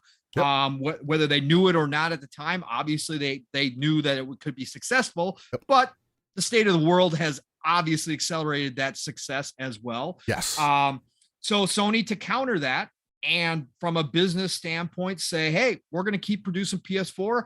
Our games coming out this year are big three: Forza Horizon Forbidden West, Gran Turismo 7, and God of War. If they get that out, again, I'm in the camp that they are going to get that out. They're going to bookend this year, and God of War Ragnarok will be there at the end of the year. All three of those games are going to be cross-gen, which we already knew. So why not keep pumping out PlayStation 4s? GameStop, like you said, Steel, GameStop does not give you an extra penny than they have to. In fact, they try to steal pennies from you. They are giving big money for trade-ins of these old systems. That is crazy. I can still get, like, I think I looked it up for my VCR Xbox One. I can still get like $150, $175. That's insane to trade think about. in right now. That's insane. It's ridiculous. It's ridiculous. But that's how in demand gaming is, right? And people are looking for consoles, and if they can't find one of the current gen consoles, then they're going to even buy an older console so their family has something to do, because people are staying at home more and more and more, and that entertainment value is there coming out of gaming. So that's what they're doing. So Sony says, hey, we're going to keep making PS4s. People are going to keep buying them. We're going to keep doing it. We got the official word, even though we knew it last year. Xbox had already shut down the Xbox One. They weren't making any more. That started. They did that on purpose. Yeah, they did on purpose, of course. Sure. And they knew, but that's part of the Series S strategy, right? That was what they had it planned. So, and it worked out. So, but Sony never said that. So this week, a lot of people are unhappy. A lot of people using it on the Xbox side. The Xbox fanboys are using it, obviously, to throw back at Sony guys, because Sony guys were saying that the Series S was going to hold back this generation. Right. And now we have Sony committing to last gen, even more so. Even though they came out and said they were going to do it for 3 years, hey, they're going to still produce PS4s. From my standpoint, solid business move. You got to do what you got to do. You got to use what you have. And if you've got the ability to pump out PS4s, pump out PS4s. Continue to sell them until they don't sell. Hardware. Yep. Just keep doing it. You got games that are good. You got new games that are going to play on that system. Hey, go for it, man. You got to sell what you got to sell. So I'm all about it. It's a great move on Sony's part. But to get to Mr. Joanna Dark's question here real quick. He said, Pong Steel, do you think Sony adds the ability to stream PS5 games on PS4 when they launch the rumored Spartacus service, since the PS4 is their economical entry into their ecosystem? Mr. Joanna Dark, this is a giant question and a very good one. The short answer is no, not out the gate. I don't think that they've put the work in on the back, unless they've been doing something very secretively. Yeah, a lot of R&D. Right. Unless they've been working with Microsoft and that whole deal that we heard about, that they had, bought some of the servers. Unless behind the scenes, they've been putting PS5 blades up into those servers like Xbox did with the Series X blades. That is not really a possibility unless that hardware has been made available to the servers, and unless they've got a lot of servers all of a sudden. Again, is it possible? Yeah, we heard about the deal with Microsoft, so they could certainly have been doing that behind the scenes, but no, I don't think they've been doing that. Think that they've been focused on getting as many PS5s into the wild as possible. Right. I don't think that they are of the same mentality that Xbox is, because Xbox's commitment to the cloud and streaming has been something that's been happening for years now. And that commitment led to them saying, we're going to sacrifice Series X sales to make sure the blades are updated so we can stream those current gen titles to our older hardware. I don't think Sony's made that commitment yet. Now, down the road, could that happen once the situation kind of gets normalized and they've got PS5s? Yeah, I think that's something down the road they will look at doing for sure. I just don't think out the gates they're going to do it. Steel, you got anything to add on that one? Yeah, I mean, that's and actually on the PS4 situation. Yeah, 100%. So just to tag Mr. Joanna Dark's question first. Yeah, I mean, I have to 100% agree with you. I don't think they're going to do it off rep, unless they've been doing, again, like I was saying, a lot of R&D on the back end, which maybe they could have. Again, from what we've heard in the beginning of this generation, PlayStation was out to kill Microsoft.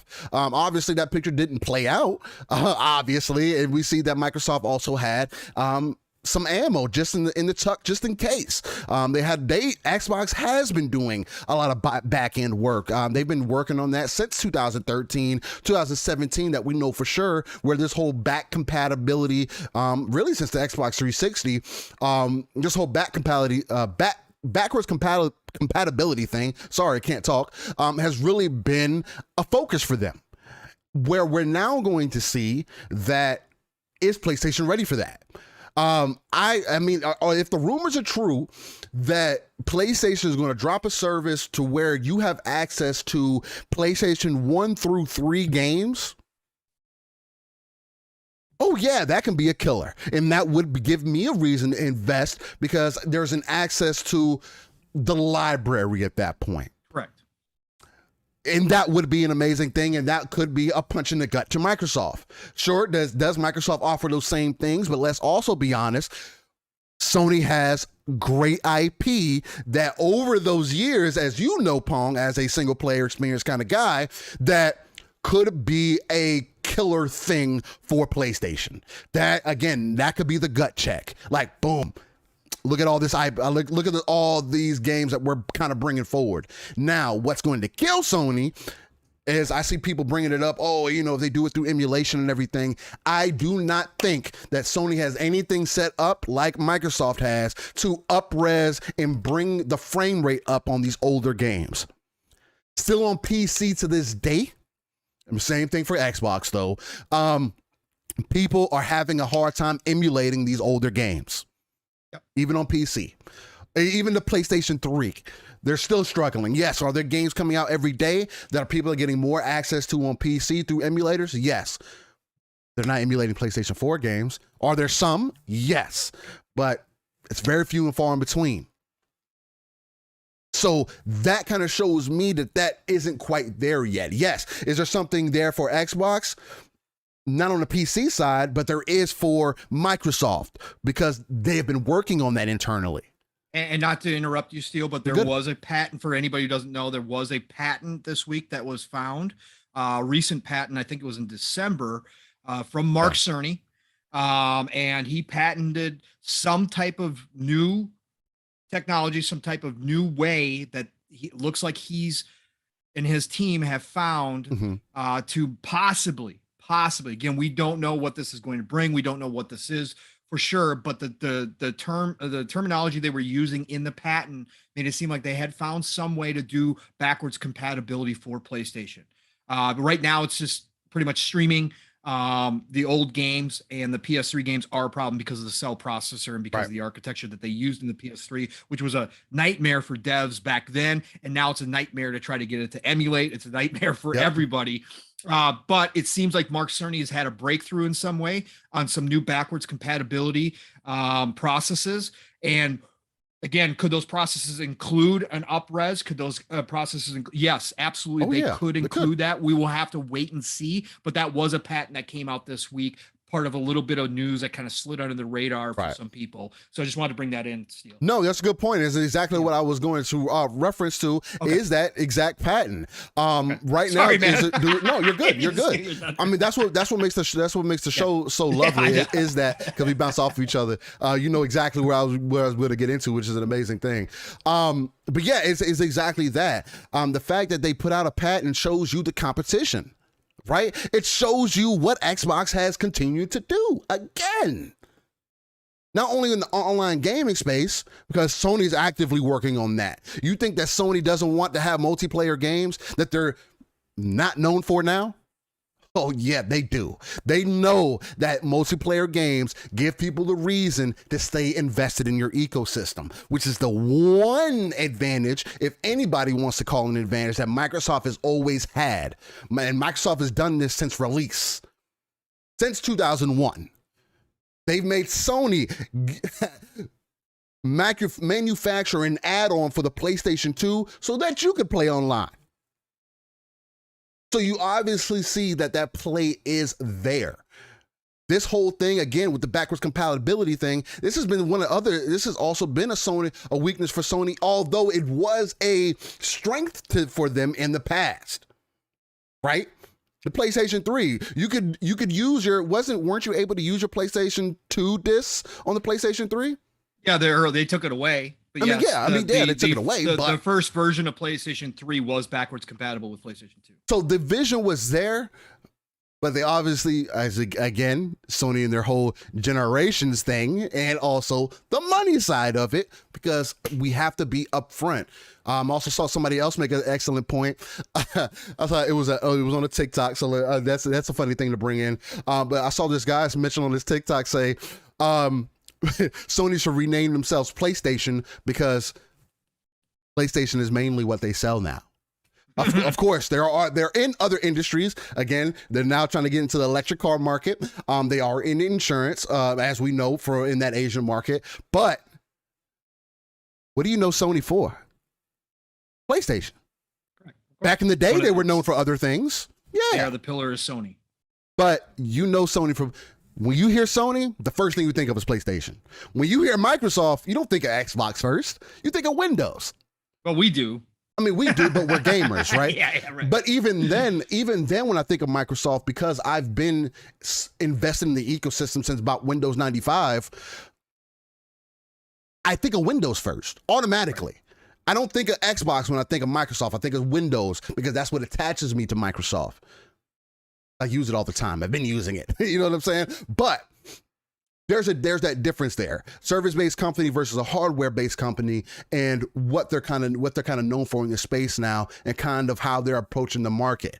Again, they're still fighting for that to be the center of your living room, be the center of your entertainment, to be the one-stop shop for all your needs, whether it's gaming, whether it's movies, whatever the case, music, whatever the case. They're both in that avenue, and both sides have things that work to their advantage. Microsoft on the service side, and then PlayStation on the hardware side, because that's what they're good at. PlayStation could easily go in the background, and that's why it wouldn't be surprising if this patent comes to be true, because that's what Sony is good at, making hardware. There's a reason they're known for PlayStation and TVs and other hardware devices. So that's kind of how I feel, definitely on that aspect of it, as far as them making making more PlayStation 4s and everything else. Again, they have to. They didn't have an alternative option. They have a digital version. That's not an alternative option. That's not $299. Kind of Still where takes the same. It takes the same silicon. Right? Exactly. So again, if you can't. The S, you can make two S's to every Series X. Exactly. Right. Whereas PlayStation doesn't have that advantage, right? Exactly. The PlayStation 5 digital is the same as the PlayStation 5 disc. So it takes the same silicon, so they can't ramp that up. Period. And God Among Gamers says, we live in generations, but I'm still making PlayStation 4. Right. Again, that was marketing speak. Again, this is the one thing that I've always had a problem with Sony of, is that that's what they're good at, pitching people a dream. Mm-hmm. They've always done that, and people fall for it every single time. It's sleight of hand. That's exactly. It's a magic trick. Yep. And y'all believe it every time. They do it right in your face. There isn't any difference. Like, people always like to slam Xbox for the whole TV thing, and PlayStation was going to do the exact same thing. That's the only time it wasn't sleight of hand. They actually changed their whole strategy on the fly, said, "Oh, we're not going to do that. We're not doing that. Let's come up with a quick marketing thing." And they did the whole this is how you share a game. Yeah, exactly. This is how you share a game. Genius. Absolutely genius. But that was the only time it wasn't sleight of hand. Exactly. They actually changed their entire strategy. Exactly. This time they knew up front what they were doing. Right. They just hid what they were doing, used some marketing speak to make people believe they were going into a certain direction, when in actuality their strategy all along was to continue to support the PlayStation 4. Exactly. And those 120 million people. Again, that's why none of us who think, like Steele says, with the RTS view, the satellite view, none of us believed they were honestly going to do that, because there's no way they were going to give up that consumer base. There's no way. From a business standpoint, from a Jim Ryan numbers type standpoint, you don't give up those PlayStation 4 numbers out the gate. That's obvious. That's what it's crazy that people dismiss that. And I know that we're the hardcore, the enthusiasts, or the whatever you want to call us, because we can't ignore there's 120 plus million consoles out there for the PlayStation side. Why ignore that? That's the most they've ever sold for consoles. You know what I'm saying? Other than PlayStation 2, of course, but that was for different reasons. My fault. Absolutely. Their strategy, like you said, Steele. We shout out to Rand again. Xbox 2. You and I both love them, so we always go there. But Rand and Jez both always have such great information, kind of behind the scenes stuff. But Rand had been hearing that Sony was out to destroy Xbox last year. Yeah, for what they've heard. They were going to press, which again, from a business standpoint, it makes total sense. They knew Xbox was going to be light on games coming out into the current gen.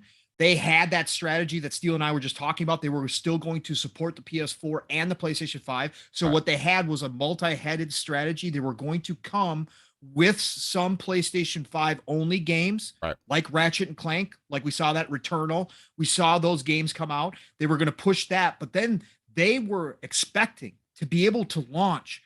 Their plans were Horizon Forbidden West and God of War Ragnarok, both being cross-gen, and Gran Turismo 7. Let's put that out there too, although that would Polyphony never hits marks.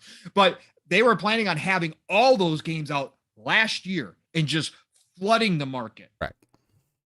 And then the pandemic changed all of that. Yep. But that was their plan. It was a great strategy because it would have worked. Yeah. They would have been dominating IP. the news cycle. Mhm. Like Xbox took over and started dominating the news cycle. Sony would have been dominating the news cycle had they been pumping out all those games last year, supporting cross-gen, also giving the PlayStation 5 owners, PS5 only experiences, Right. as they call them.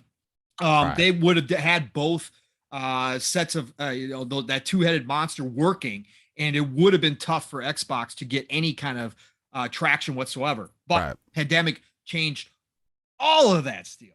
All Yeah. of that. And we can talk about sales numbers if you want to. Yeah, no, 100%. I mean, the pandemic definitely changed the whole situation, because as we're seeing, Sony and Microsoft are kind of going, it might be a back and forth kind of console generation, man. To be completely frank with you, as we're seeing the sales numbers come back and everything, I believe the last sales numbers that I've been able to kind of pull up, and let me get that set up.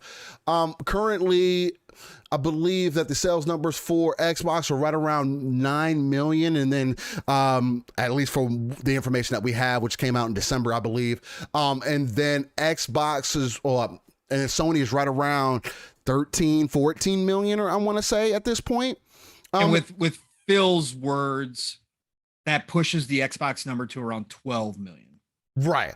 And then with Phil's words added in there too from his interview and everything, which we're also going to talk here in a minute, which is another great segue after we get done with this.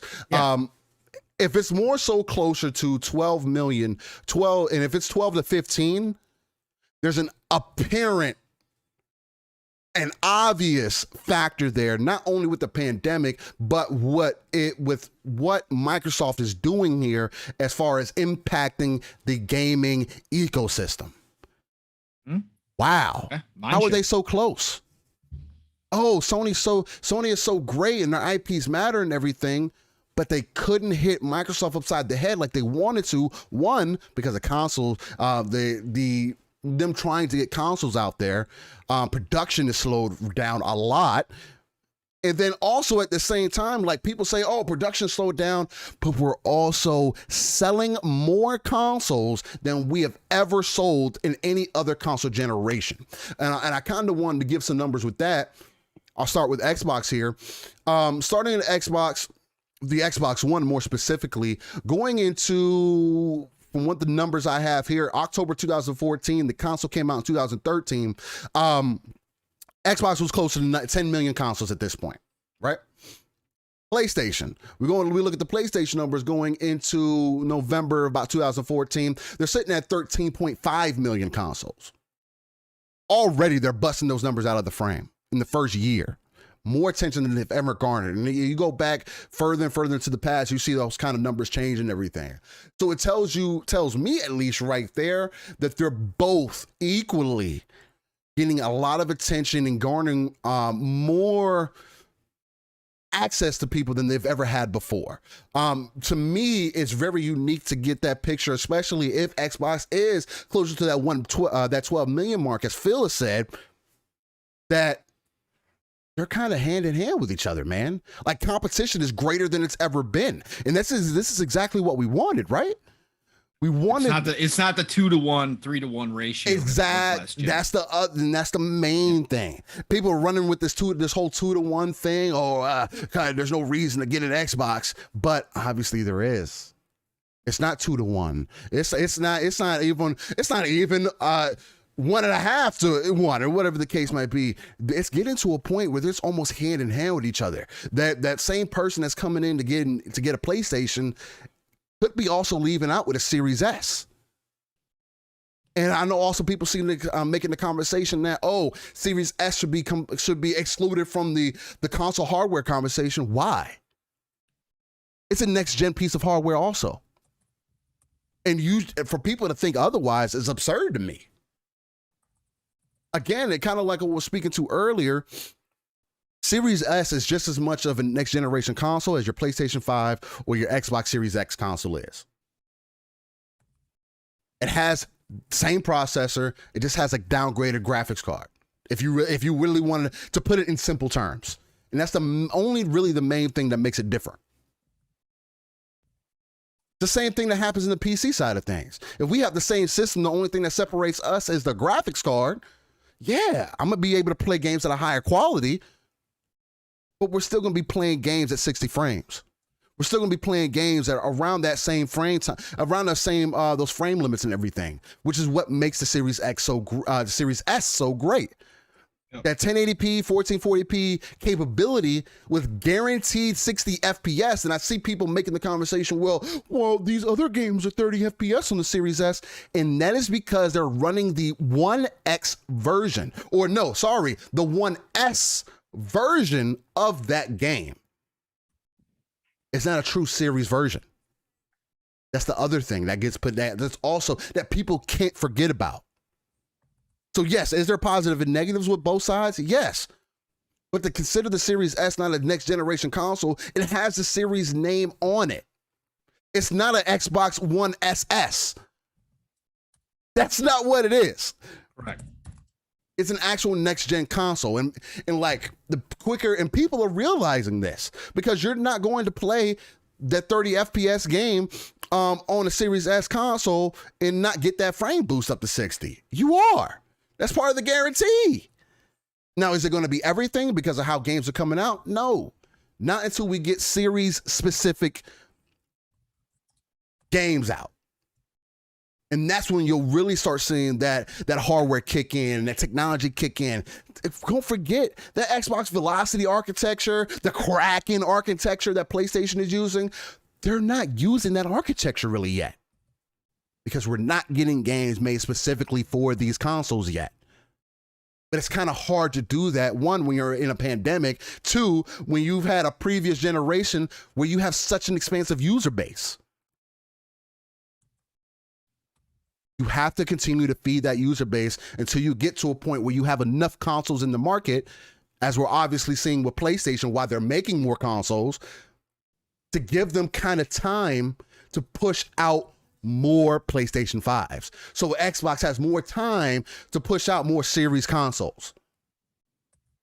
Even though one has kind of moved on and said, no, we're halting production on this one, but we're still going to offer you top of the line money if you're trading it into GameStop, because we can't forget that Microsoft also has that kind of business deal with GameStop to get that done. There's a reason why they're offering you that, because Microsoft knows that, hey, GameStop, if you offer them more money, it's going to be more enticing for people to want to trade in their consoles instead of just selling it all on the user market. Because again, people are still doing that. I just saw kids yesterday when I went into GameStop pre-ordering my third copy of Pokemon Arceus for my daughter, and they were in there buying PlayStation 4 games. They're not worried about the PlayStation 5. The little kid was trying to just buy anime-based games. That's all he was looking for. He literally told his mom that he picked up, I believe he picked up Tales of Arise. And then he also, the other game was Scarlet Nexus that he ended up picking up. Nice. Two great ones. Yeah. And he was just like, oh, I just want some more anime games. That was shout it. out to Namkai Bando. Yeah, shout out to Namkai Bando. As Mav said last night, Bandai Namco. Renamed him. But yeah, you see the fight there. You know what I'm saying? Yeah. Production, it's not that the production is down. Production is higher than ever. And so is the want for these systems. It's higher than ever. That's the main thing. It goes hand in hand with each other. You know what I'm saying? Like people are like, oh, we can't get enough. No, it's just that demand is up. And you have to scale up production because demand is up. It's like any other product, man. So it's just kind of crazy to think. It's just kind of crazy to think about as far as how we're moving forward within this ecosystem, how we're moving forward into this next generation, and the want for each individual consoles to kind of just be almost, even if PlayStation pulls ahead a little bit, again, I will always go back to PlayStation has allowed a service-based company to come in and offer them more competition than anybody else could have ever had. Because trust me, if PlayStation's only competitor was Nintendo, we'd be having a different conversation right now. Right. And PlayStation would be hitting us upside the head with whatever they wanted to give us. Right. However they wanted to give us, because that's something that they've always done. Microsoft values the consumer, and it's a perfect kind of segue into the interviews and everything. Unless you got some other things you want to kind of tie in. Yeah, I'll touch on the sales real quick myself as well. Look, the health. What's crazy? I said this on PM to PM. When you take a step back, all we've been hearing about is how the chip shortage is affecting everybody, right? Which we know it is, right? And yet, both consoles, PlayStation 5. PlayStation just this last quarter dipped below the rate that they were selling at PS4s at. Before that, they were ahead of the curve. Okay. Yep. Xbox comes out, Phil comes out in his interview, and we're going to segue into that, and says that they've sold more Xbox consoles in this time frame than any other Xbox generation. So even during a chip shortage, we're talking about record numbers of consoles being put out. So even though it feels like you can't find a console, which is true, it's very hard to come across. Congratulations to S.T.A.L.K.E.R, by the way. Chat doesn't know probably, but S.T.A.L.K.E.R has secured his Series X. It will be here on the 21st, you said? Yes. Yes, the 21st. S.T.A.L.K.E.R finally. He's been rocking a Series S, right? Which is the perfect companion console. It's the perfect in-between console, whatever the case may be. And that's why these sales numbers are so crazy. But overall, the health of the industry is so strong. This is what S.T.A.L.K.E.R and I've been talking about. Like, the demand for these consoles is so huge because so many more people are jumping into gaming at this point. And that's the most impressive part about all of this.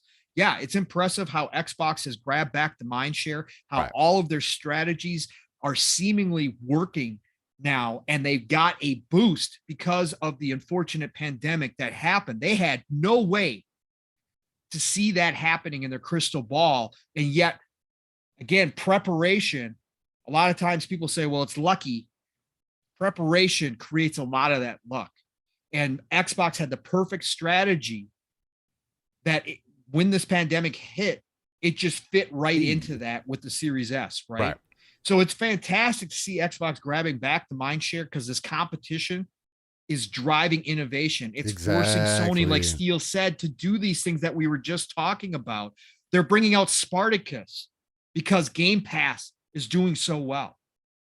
They're looking still to try to get, according to the patent from Mark Cerny, backwards compatibility because Xbox has shown the value that brings when Sony would just rather not do that.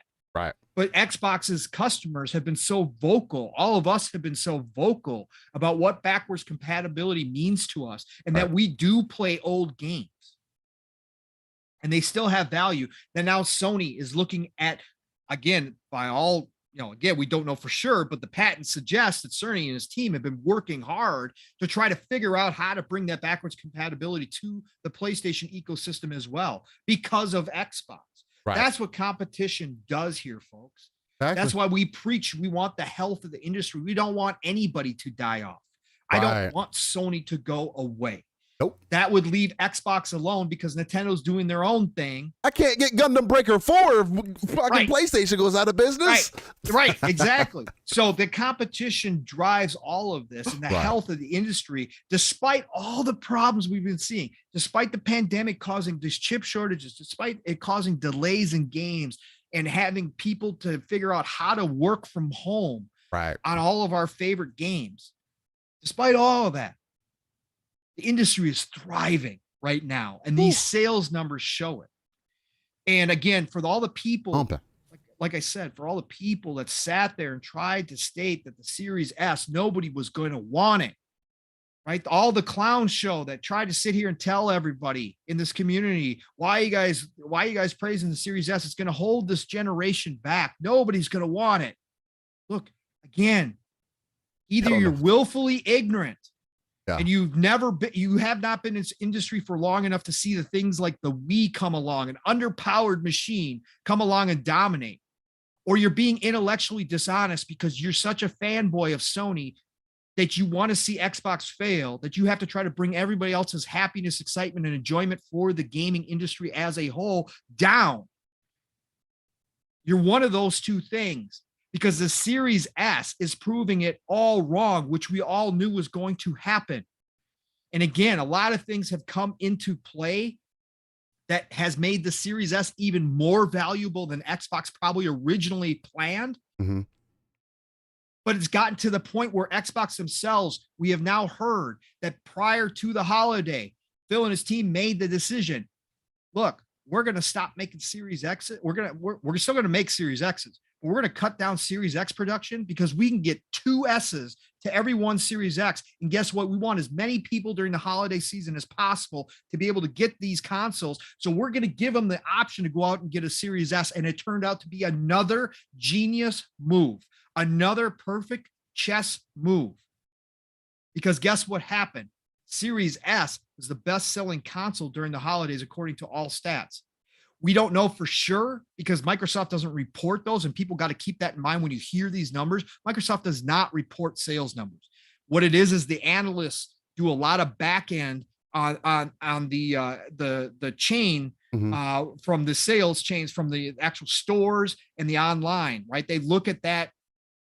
They look at those numbers and they kind of guesstimate where everything's at, but they're usually pretty accurate, right? And again, when Phil comes out himself and says we sold more series consoles than any other generation of Xbox to this point, well, then you can kind of guesstimate, like Steel was reading off some of the numbers from the previous gens. You can kind of guesstimate where they're at. Right.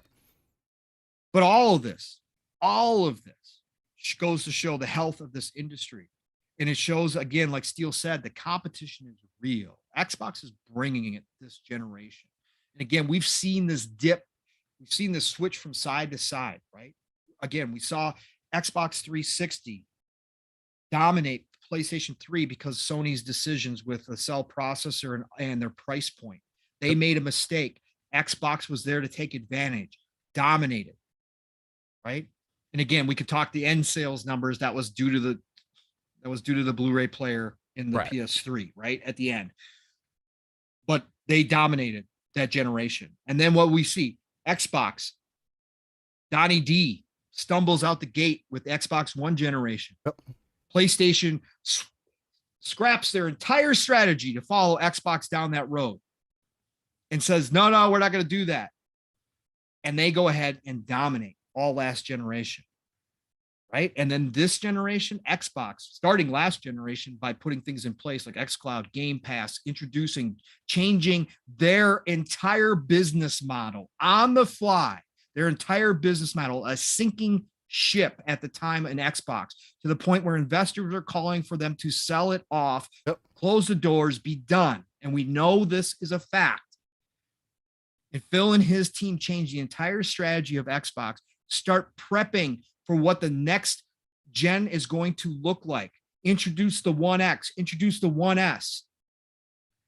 Proof of concept, right? That's what they were doing there. Phil wanted to come out and say, hey, what I'm saying, I'm not just speaking words right now. I'm going to show you. They started that with the One X and the One S and then came into this generation prepared.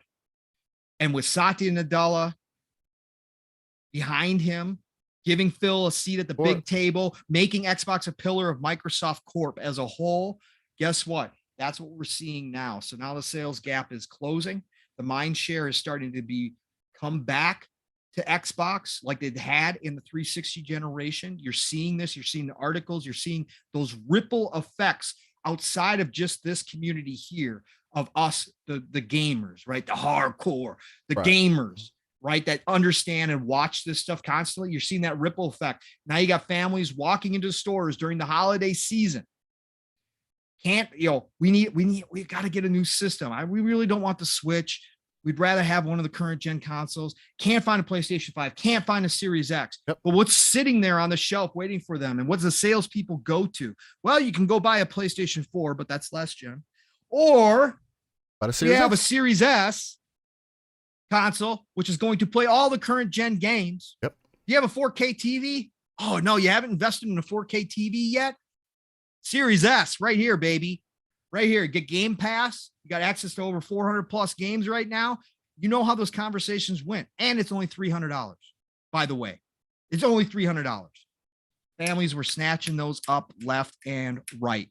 Because that was the strategy from the get-go. So again, this is the state of the industry. It is healthier than it ever has been. It is growing 100. faster. Imagine if there was no chip shortage, what these numbers would look like. Imagine, Steel, if these systems were just available. We're talking about already. I think they would have hit 20 million easy. Yep. Setting personal records already internally. Mm-hmm. Can you imagine if there was no chip shortage? Guaranteed both consoles would probably be over 20 million sold right at this point, which is absolutely insane this early in the gen. 1 year in. No. That is crazy with content that isn't even taking full advantage, like you said, Steel, of the hardware yet. Yep. Of big games not even coming out yet. We just got Halo 2 months ago. We just got the new Forza Horizon 5, which is cross-gen as well, 3 months ago. So we, even without the content being there, these sales numbers are where they are. Can't imagine what it's going to look like once this all gets over with. We get back to normal. Consoles are available on shelves. Starfield's dropping, Avowed's dropping, PlayStation's dropping their future current gen only games, right? Can't imagine what those sales numbers are going to look like when we get through this. It's insane. It's good stuff. Love to see it. Love all of it. Again, all the speak prior to this, that was all marketing talk. Sony had the strategy from the get-go. Right. So don't hold on to that stuff. That's done and over with, right? We all know what the real strategy was. We know what the game that they were playing, pun intended, was. We knew this. This is Jim Ryan. This is the new Sony. This is the new PlayStation. Okay. Right. This is kind of how it is. They've done this prior to him, but now that they got a numbers guy in there, you're going to see more of that kind of sleight of hand stuff. Yep. However, in this day and age, it gets exposed. And they also understand now that they have real competition in Xbox, and that's going to make them change how they do business as well. And we're already seeing it. So buckle up. Golden Age Gaming is here, folks. That's what these sales numbers are saying.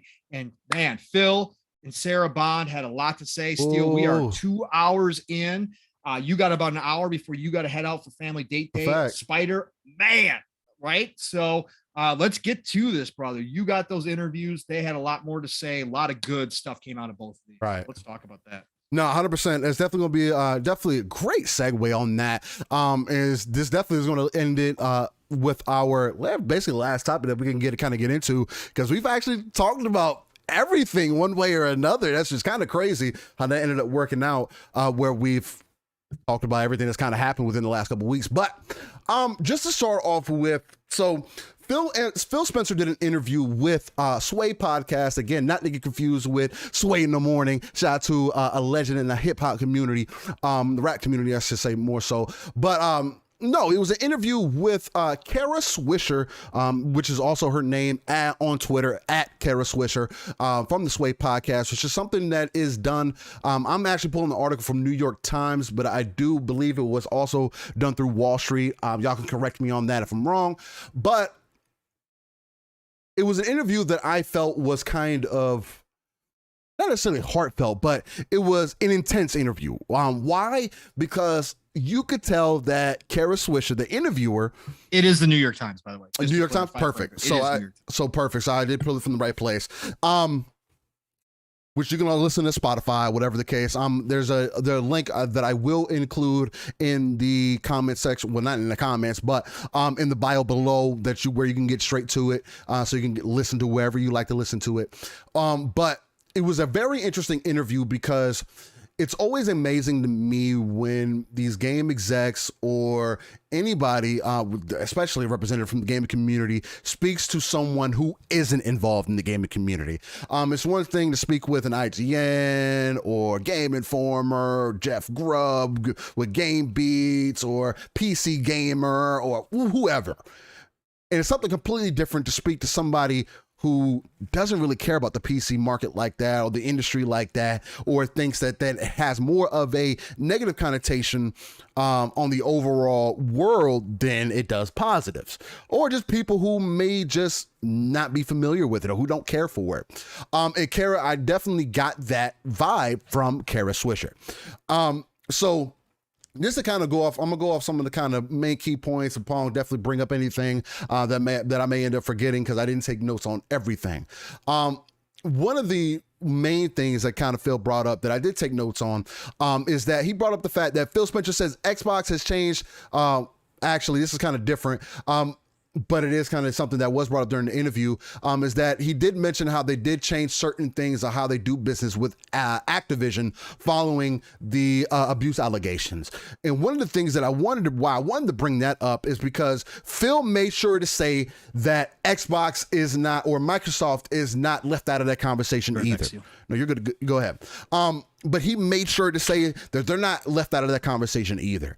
There has been some things that have happened to them on the back end, as far as I believe it was a ball that they had where they had some negative things that happened to them on the back end, where they had some scrutiny and some back end conversations that affected and impacted Microsoft negatively. One of the biggest things that I took away from it, though, was that the fact that Phil was kind of open on, and that was the first thing that he kind of went to, kind of shows me that he understands the bigger picture, and he doesn't want to kind of say that, kind of point fingers and be like, oh yeah, look at them, oh man. But he was also kind of standoffish about saying anything specific about how Activision might be doing certain things or whatever the case might be, because she started to kind of grill him on that. She was like, oh, well, I mean, how is it okay, or is it acceptable for you guys to kind of continue to do business with them when they kind of doing this practices and everything? And Phil Spencer was very candid on saying, look, we approach each individual situation accordingly. Everything is unique. We don't just have a one size fits all kind of solution to all problems, whether it be Ubisoft or whether it be Activision, whether it be Microsoft, whether it be Sony, whether it be anybody who has these kind of allegations and things going on. And I find that very unique because it was one of those interviews to where you could tell he had to kind of fly through the interview very safely, right? Because it was one of those things to where he could say the wrong thing and it be taken the wrong way. But I think what speaks to Phil's genius, though, and just to him being so forward-facing and within the community and everything, is that he answered all questions with ease. It wasn't like, he stumbled and he didn't really know how to take it. And he was also said some of the stuff that he, kind of the rebuttals he had, he was like, hey, maybe it's a, kind of short to say or not very upfront to say or kind of corny to say, more so, from the angle that he was coming from. But it's hard to speak on every aspect of it, especially when you have ongoing investigations going on, and you want to speak on it as candidly as possible. And that was one of the things he was able to do throughout this interview, and just using that whole Activision thing as one point. Another interesting piece that he made was investing in the content is key.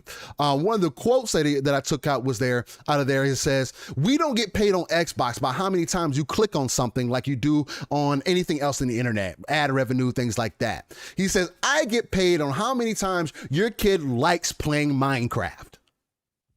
And he just used that as an example because that's 100% the facts. You're not getting paid by ad revenue. We're getting paid by selling IP. We're getting paid by how much we can keep you invested in our ecosystem. That's what matters to us. That is the bigger picture. And I've just found that so unique because that's exactly what it is. And people try to make it seem like it's something completely different. And that kind of leads into the whole thing with, China locking down gaming and everything else. Gaming is, because it goes into another quote also, it should be about the entertainment. Gaming should be an entertainment business. It should be about fun, competition, and cooperation. That told me, again, Phil Spencer has kind of come out and said this on multiple occasions, but again, it demonstrates to me that he understands the bigger picture. It's about the accessibility. It's about the reach. It's about getting more people invested than there's ever been before. Therefore, being able to grow the market and grow the industry forward. Again, once people are able to kind of sit down with themselves and be like, damn, it's really about having those, having an ecosystem where you can kind of constantly come back to. There's a reason why you want to play these multiplayer games. There's a reason why, even if it is a single player games, why you kind of come back to our ecosystem and play it, because you have those options, right? Then the next thing he kind of jumped into was the whole thing, because there was another thing that she also grilled them about, and why I also say that it was a very difficult conversation for them to be having at that time, because she also grilled them about the whole thing with China, right? And again, nothing but love for Phil and the way he approaches things and situations and conversation, because he wasn't scared to talk about that either, even though he kind of took off a hands-off approach about it. Because, I mean, now I don't want to say hands off, but he also gave her some pushback because he didn't agree with her either. She basically came in and was saying that, oh, look at China locking down gaming, wanting, limiting their kids or a certain X amount of time to how much they can spend doing these things or on front of a screen or whatever the case might be. On one hand saying that, hey, yeah, we should limit our children. But then on the other hand, saying that, yeah, her kids, or also talking about what do people always say? I can't think of the term for it. The lethality of gaming. That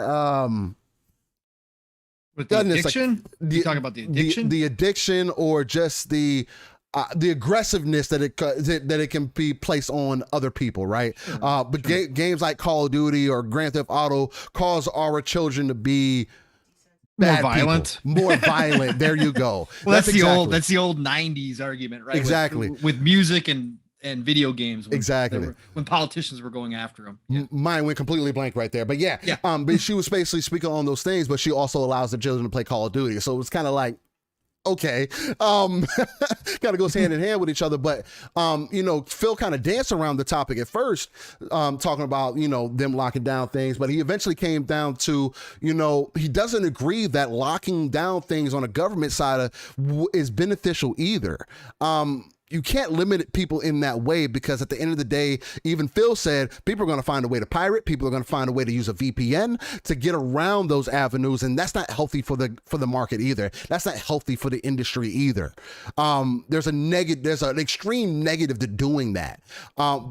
So he didn't agree with that, but he did agree that, yeah, that's why Xbox and PlayStation and other companies have worked on parental kind of supervision tactics to where, yes, you can go into the settings, into your security settings for your child's account and limit their access. Hey, you can only play for an hour, and then boom, the Xbox, the console turns off. Oh, hey, there's only so much screen time that you can have on your tablet, cell phone, whatever the case might be. Then boom, it turns off, or you can't get access to online or certain websites or whatever the case may be. We're moving into an era to where that is becoming more of an accessible thing, to where it's right there in your face. And I think what's more important is to be able to teach people and show people the methodologies and the ways that you can go about within your systems, within your ecosystem, to kind of limit your kid from seeing certain things or having access to certain things.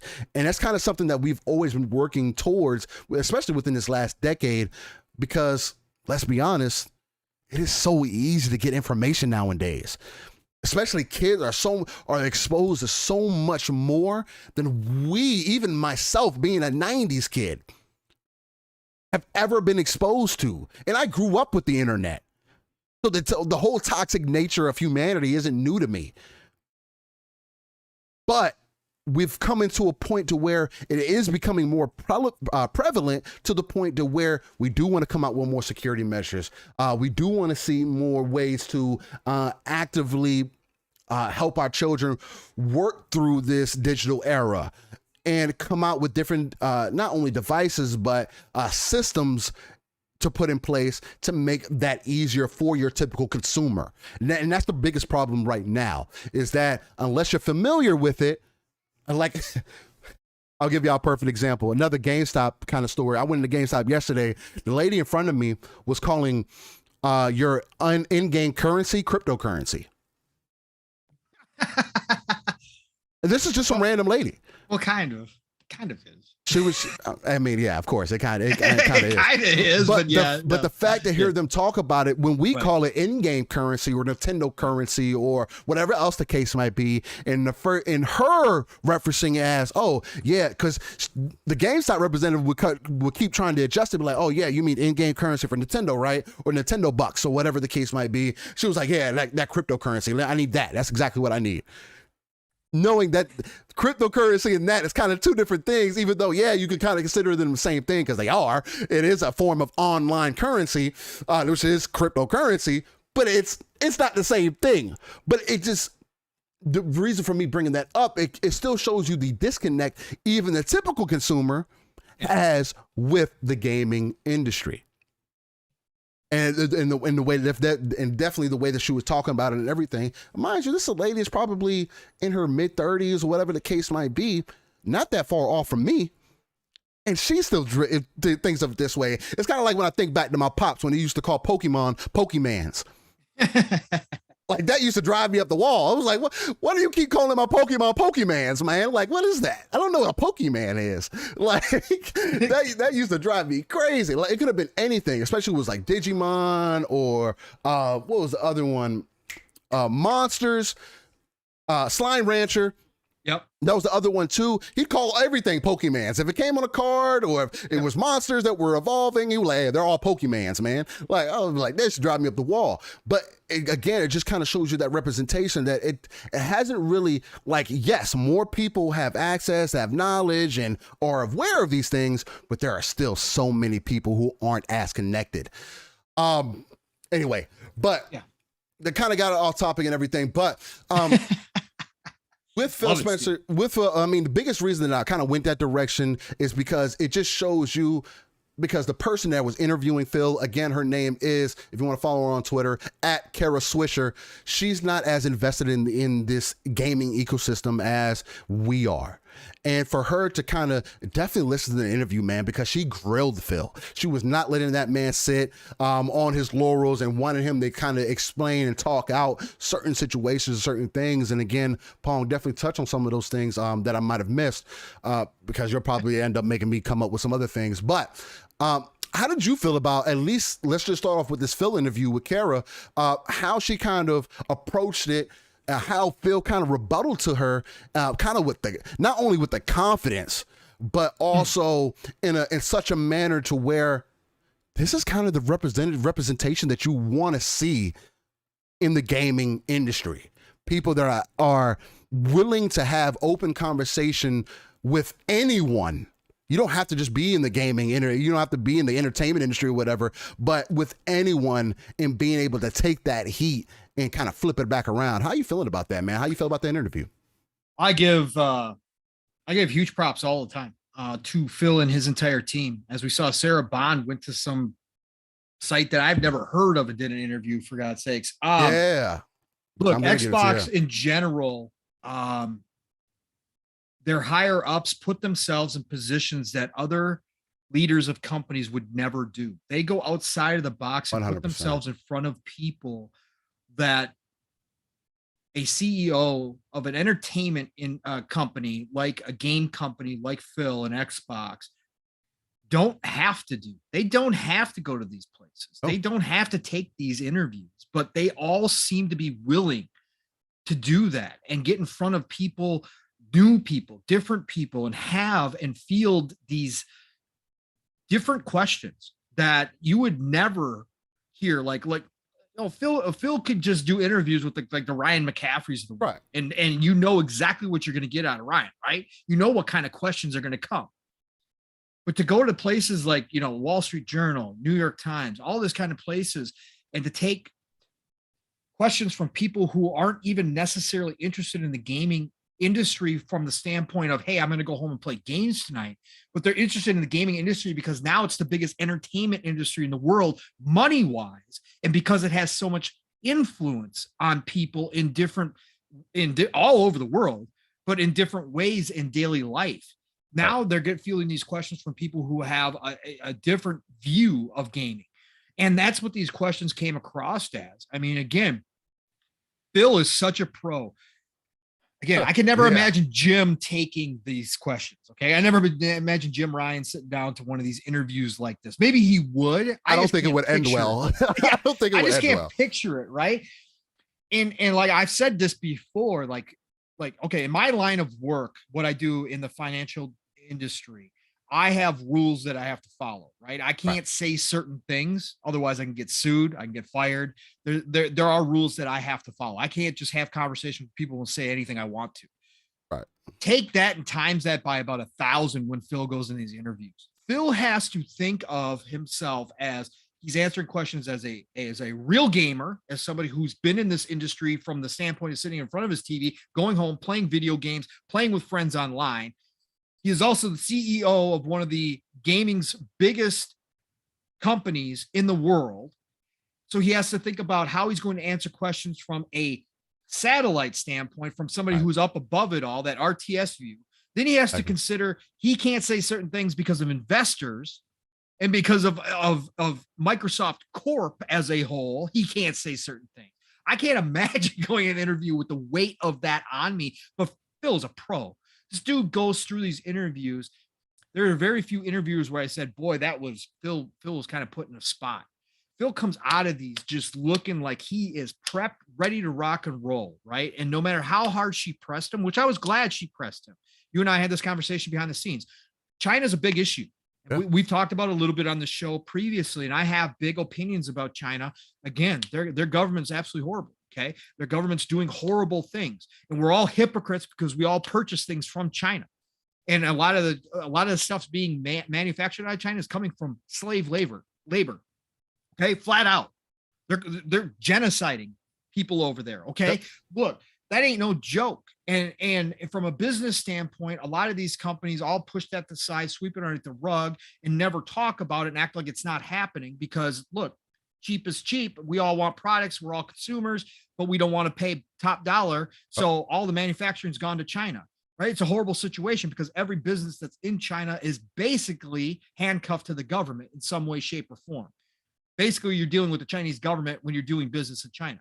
So a lot of these CEOs never get pressed on this. A lot of the people just let it go and just never talk about it because can't upset China, can't upset them.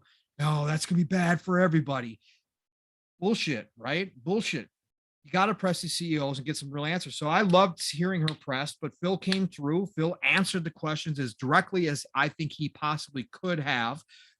Considering his position and considering all of the things I just talked about that he has to think about when answering these questions. So I thought he did a great job.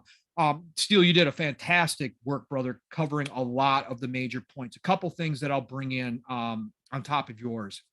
Number one, they talked about trolls and online abuse and all that kind of stuff that we hear about all the time in this community, in this industry as a whole. It's a big topic that's been ongoing for a very long time now. Look, I'm an old dude, right? We all know this. I come from the old days. So the Wild Wild West that was the Xbox 360 online, right? Right. Oh, that's not even the beginning.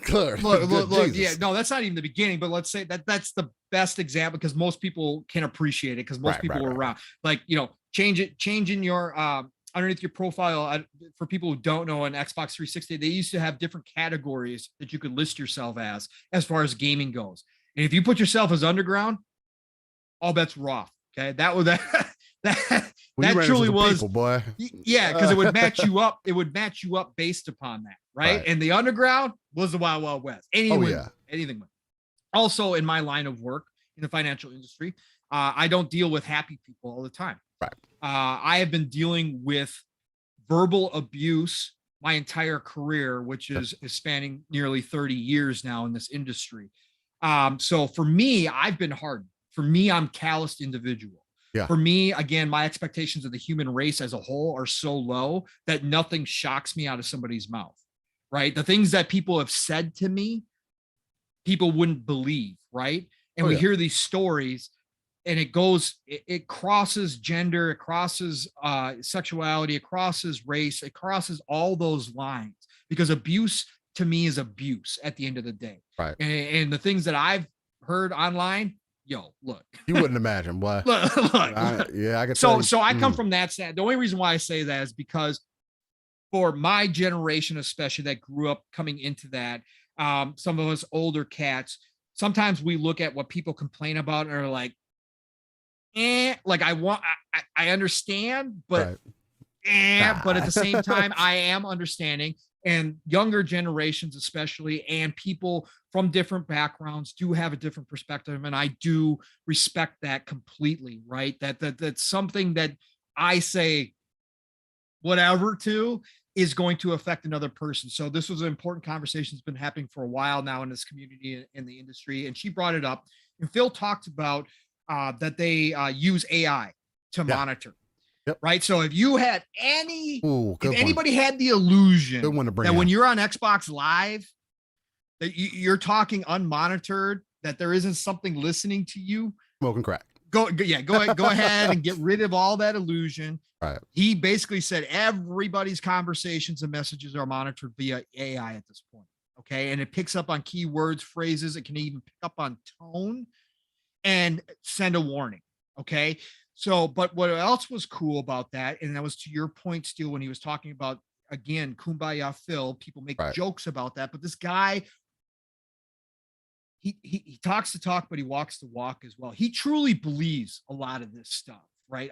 All of it. This is his philosophy. He wants this industry as a whole to be together and to push the industry forward together. And they share that AI tech with other companies, even competitors. Yep. He said that they share this tech to help the industry as a whole crack down on this abuse. Yep. Right. Good point. That's what they're doing.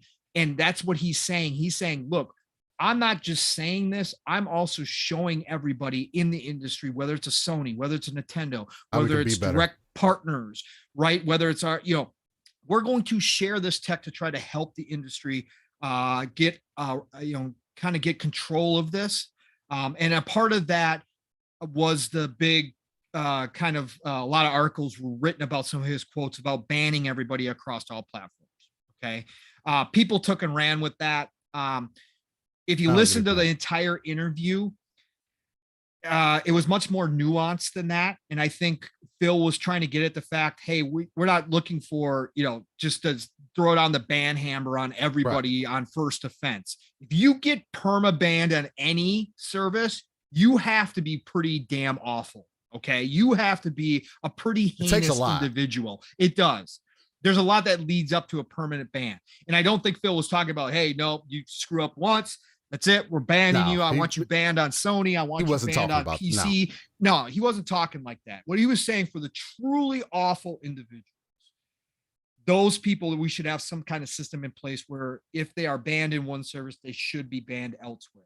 But he also nuanced it as well, that he was more specifically talking about the actual block list that he has, his own personal block list, because you can block people so you don't ever have to play with them. You don't ever have to hear from them. That's been around for a long time. He was personally saying that block list, there should be some system in place where you can carry that over so you don't have to redo it on each and every service. So that if you have those people that are everywhere you are and you're playing, that you don't have to worry you're going to run into them, because you didn't update your block list when you went over to PlayStation and started playing on PlayStation, right? That's what he was saying there as well. So I loved all of that. It got into the whole free speech thing. He came out and stated that quote was also run. This platform is not a free speech platform. Yeah, they're a private company. Nobody should think that. It was an odd line of questioning. And again, listen to the interview. It's about 35 minutes long. Yeah. You can. The New York Times obviously is behind a paywall. They want you to sign in, but the audio version I actually could play without the paywall. So I don't know how that worked, but I got through it. I think Steel, you listened to it as well. Yeah, Spotify. But Spotify. So there you go. It was an interesting conversation, but how it got there about the free speech, she actually was questioning Phil that, and we don't do this here because we don't get into politics here at all. Like I said, I got out of that community. That's why I jumped into this. I don't like to go back. God, but she brought up Steve Bannon and how Steve Bannon said Gamergate was a way to attract people to Trump, blah, blah, blah, blah, blah. Okay. Right. And again, Gamergate is a whole nother topic. Yeah, We are yeah, not going to get down that rabbit hole. Anyway, she used that line of question to position to try to ask Phil if he thought it was if he thought it was a problem on Xbox that there could be people trying to come into the space and influence others into certain political spheres, right? Using Xbox Live that way. And so that's where that free speech came out. And Phil basically said, look, no, we're not having that kind of discourse on Xbox Live.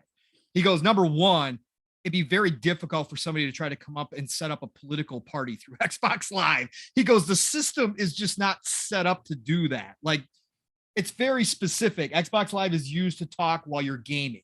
Like, it's very hard to come in. He's like, I suppose you could try to manipulate the system a little bit and try to do some things. Maybe you could try to create one. He goes, but it's just not set up like that. We're not like that's kind of social media network, right? This is specifically for gaming. And the way that works is specifically designed for that. But he said, look, we're not a free speech platform. We're not going to have that kind of discourse. That's included in, terms of service. That's part of our aspect. We're not, again, if you think you're going to come in here and do that, we're going to shut you down. Right. That's I am paraphrasing him, but that's what he was getting at. So I thought that was that was funny as well. Just the line of questioning and where it went was third. And then, again, go back to your China point, Steele, when he was pressed on it, he did say he does not think that that's the right way to go about things, that they needed to the gaming industry needs to continue to look at the addiction factor and how to make sure that they are giving parents the ability to control, like you said, the parental controls. And he was a great salesman. He kept pumping all the features of Xbox and said, look, you can do it from our app, right? As you're a parent, I recommend number one, you set up a child account. We have that ability. And he said, look, a lot of industries don't even have the ability to set up a child account. He goes, that's ridiculous. Why we assume that every person that jumps in to any kind of online situation is 16 plus. He goes, I don't understand that. He goes, other places should have this, but we've created a child account. Then you can go download our app, go into the app. I recommend parents do it. And you can see all what's happening on your child's account. You can see their friends. You can see how they're interacting. You can see how long they're playing. I have it. It emails me every time that my daughter downloads something. Messages, anything. It shows me. So he was doing great sales work there. He just made it quite clear from his personal opinion. And again, he was still political. He was still tiptoeing the line because we don't want to upset the Chinese overlords at all. But he came out and his words were strong enough where he showed that he felt personally that the government stepping in and regulating it's not the way. How much time a kid is playing games is not the way to go about this, right? So he did the best he could with what he's got. And again, I don't like how we do that, how CEOs and people in power tiptoe around China. But again, I understand from a business standpoint, that's where we're at. But he did a great job there. But again, overall, and we already talked about the sales numbers. That's when Phil got into the sales. And that was another quote too. She asked him, so would you say the pandemic's been good for business? And Phil sat there and he's like, I have and you could tell it feels so genuine. And that's why I can't stand, I don't understand the fanboys mentality when they talk about Phil should be fired. Phil's terrible. Phil's Phil's the dude you want running a gaming company. Exactly. Okay. He is the guy. He is genuine. You can have disagreements about his strategies. You can have disagreements about some of the things he's said in the past. That's always going to happen from big business. People are going to say things and then have to backtrack. VR being the number one, right? That was when Phil said that, he was not lying. They were planning on doing VR. Strategies change, things are different. So all these people that I want Phil talking as a gamer. I want Phil being the one that's kind of speaking for his company as a gamer because he talks my language, right? So, but what was interesting is that his comment, where was I going? I just lost my train of thought with the sales. What was I saying, Steele? You're just talking about how that's going to impact it, or like where you want to take that from there. I just lost my whole train of thought, brother. Holy cow, that rarely happens. Like, I mean, I do, but not to this degree. It totally blanked on me here. We were talking about the sales, right? And we were talking about that, and he had this interesting quote about something specific. What was I just saying, Steele? Oh man. All right. Well, pass. If I remember what I was going with, I'll come back to it again. But he had another interesting quote in that conversation as well. Oh God, it's right there too. What did she ask him? She asked him about. Oh, she asked him about the pandemics. Oh, if it was good for business. Yeah. Sorry, everybody. Professional podcasting here. Sorry about that. It's very rare that you're going to get silence on the show from either Steele or I. Look, she asked him pandemic, if the pandemic was good for business. And you could hear the pause and feel like you could almost, even though it was just audio, you could almost see him cringing at it. And he goes, I have a hard time having that thought process that something as awful as the pandemic is benefiting us. Yeah, that's where you want. That's where you're taking it. That's he's like, I have such a hard time doing that and saying he's like, I can't. He's like, here's what I'll say. He's like, it accelerated what we were trying to do. He said it boosted what we were trying to do. Right. That was his thing. But you could see you could hear the anguish in his voice, like even trying to come out and say something like that. Even if it's true, it's so against who he is that he didn't want to say that, right? Even if it's true. Bottom line numbers for every company is growing in the entertainment industry when it comes to the pandemic. But it's still very hard to come out and say something that awful that's affected the world the way that it has is good for us, right? That's like bad. I mean, so I thought that was pretty cool of him as well. Again, just you get every time Phil does an interview, you can pick through it, and you can, if you really listen to him, you get that true sense of who Phil is and why his philosophy that he's brought to the Xbox division, especially of him and the leadership team being front facing and being out here in the public with everybody, not just in interviews, not just in a professional settings, but going on podcasts, even smaller podcasts, showing up there, Jason Ronald doing Iron Lords and all that kind of stuff. And then them interacting with the community as a whole within, spaces like Twitter, right? And doing something that no other company or very few companies out there in the world, the size of Xbox, the size of Microsoft are doing is pretty incredible. And he really means it. And a lot of what he spoke about, Steele, about the abuse and about the overall look, when somebody is playing a game, if their first experience on Minecraft is horrible, there's a chance they're never going to want to come back again. And that's what he wants to get rid of. And Steele, that's what you and I talk about, this small community that we have here, considering the size of gaming, what we think of here as, something big in Twitter, but in reality, it's not that big in the grand scheme of things. However, when somebody new jumps into this community, this is why Steele and I have spoken on this time and time and time again. When somebody jumps into this Twitter community and starts finding us as gamers and wants to connect with other gamers who enjoy things, and what they see first is a bunch of the clown show, the circus rolling into town, trying to squash everybody's enjoyment, arguing over pieces of plastic and wanting the other plastic to fail. If that's the first experience somebody has trying to jump in this community, there's a chance those people never come back again, right? And that's a loss. And that's what Phil was saying. That is a loss, not just for us, but for the industry. If somebody has a gaming experience that is bad up front, that can affect us as a whole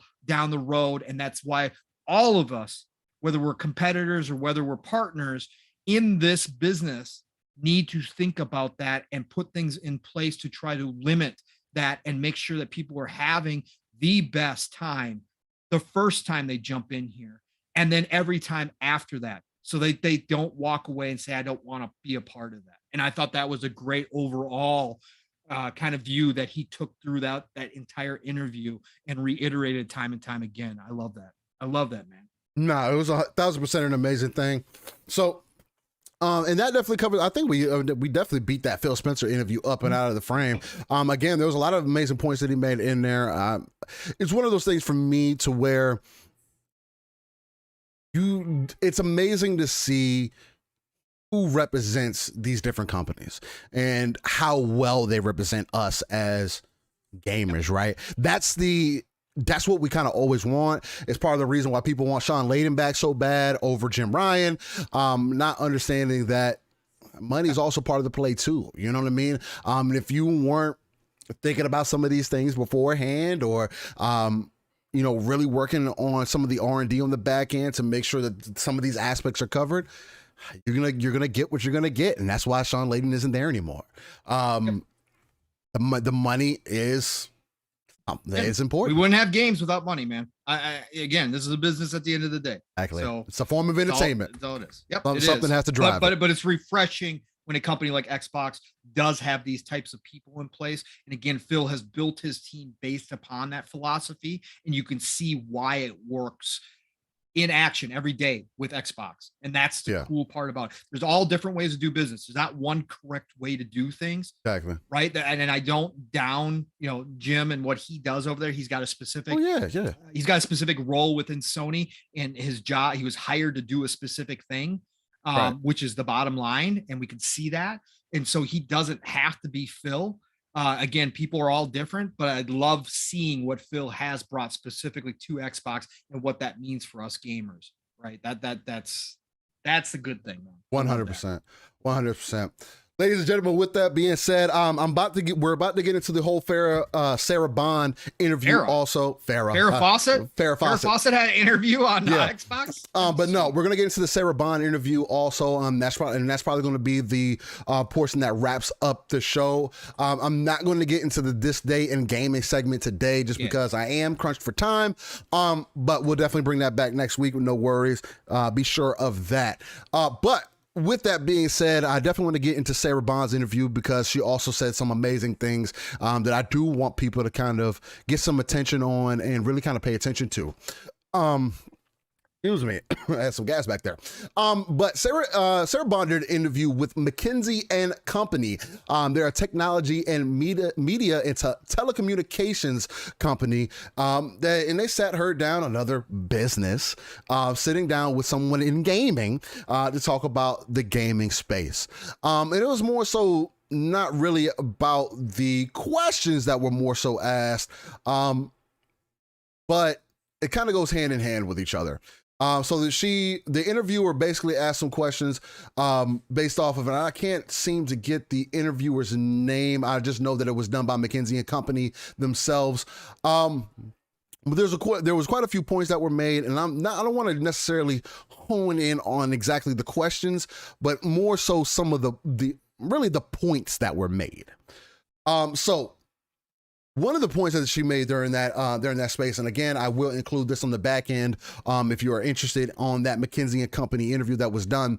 And this is kind of the first point that I want to start off on, is that Sarah Bond said during that interview, I think there are two major lessons that you could take from the gaming industry, and you could take that to other industries. And I kind of wanted to bring this up on the back end of what we were just talking about with Phil and everything that he was saying about the industry also. The interviewer, by the way, Steele, is Lang Davidson. Lang Davidson. Let me go ahead and write that down. Davison, no D in there, just Davison. Lang Davison. Okay.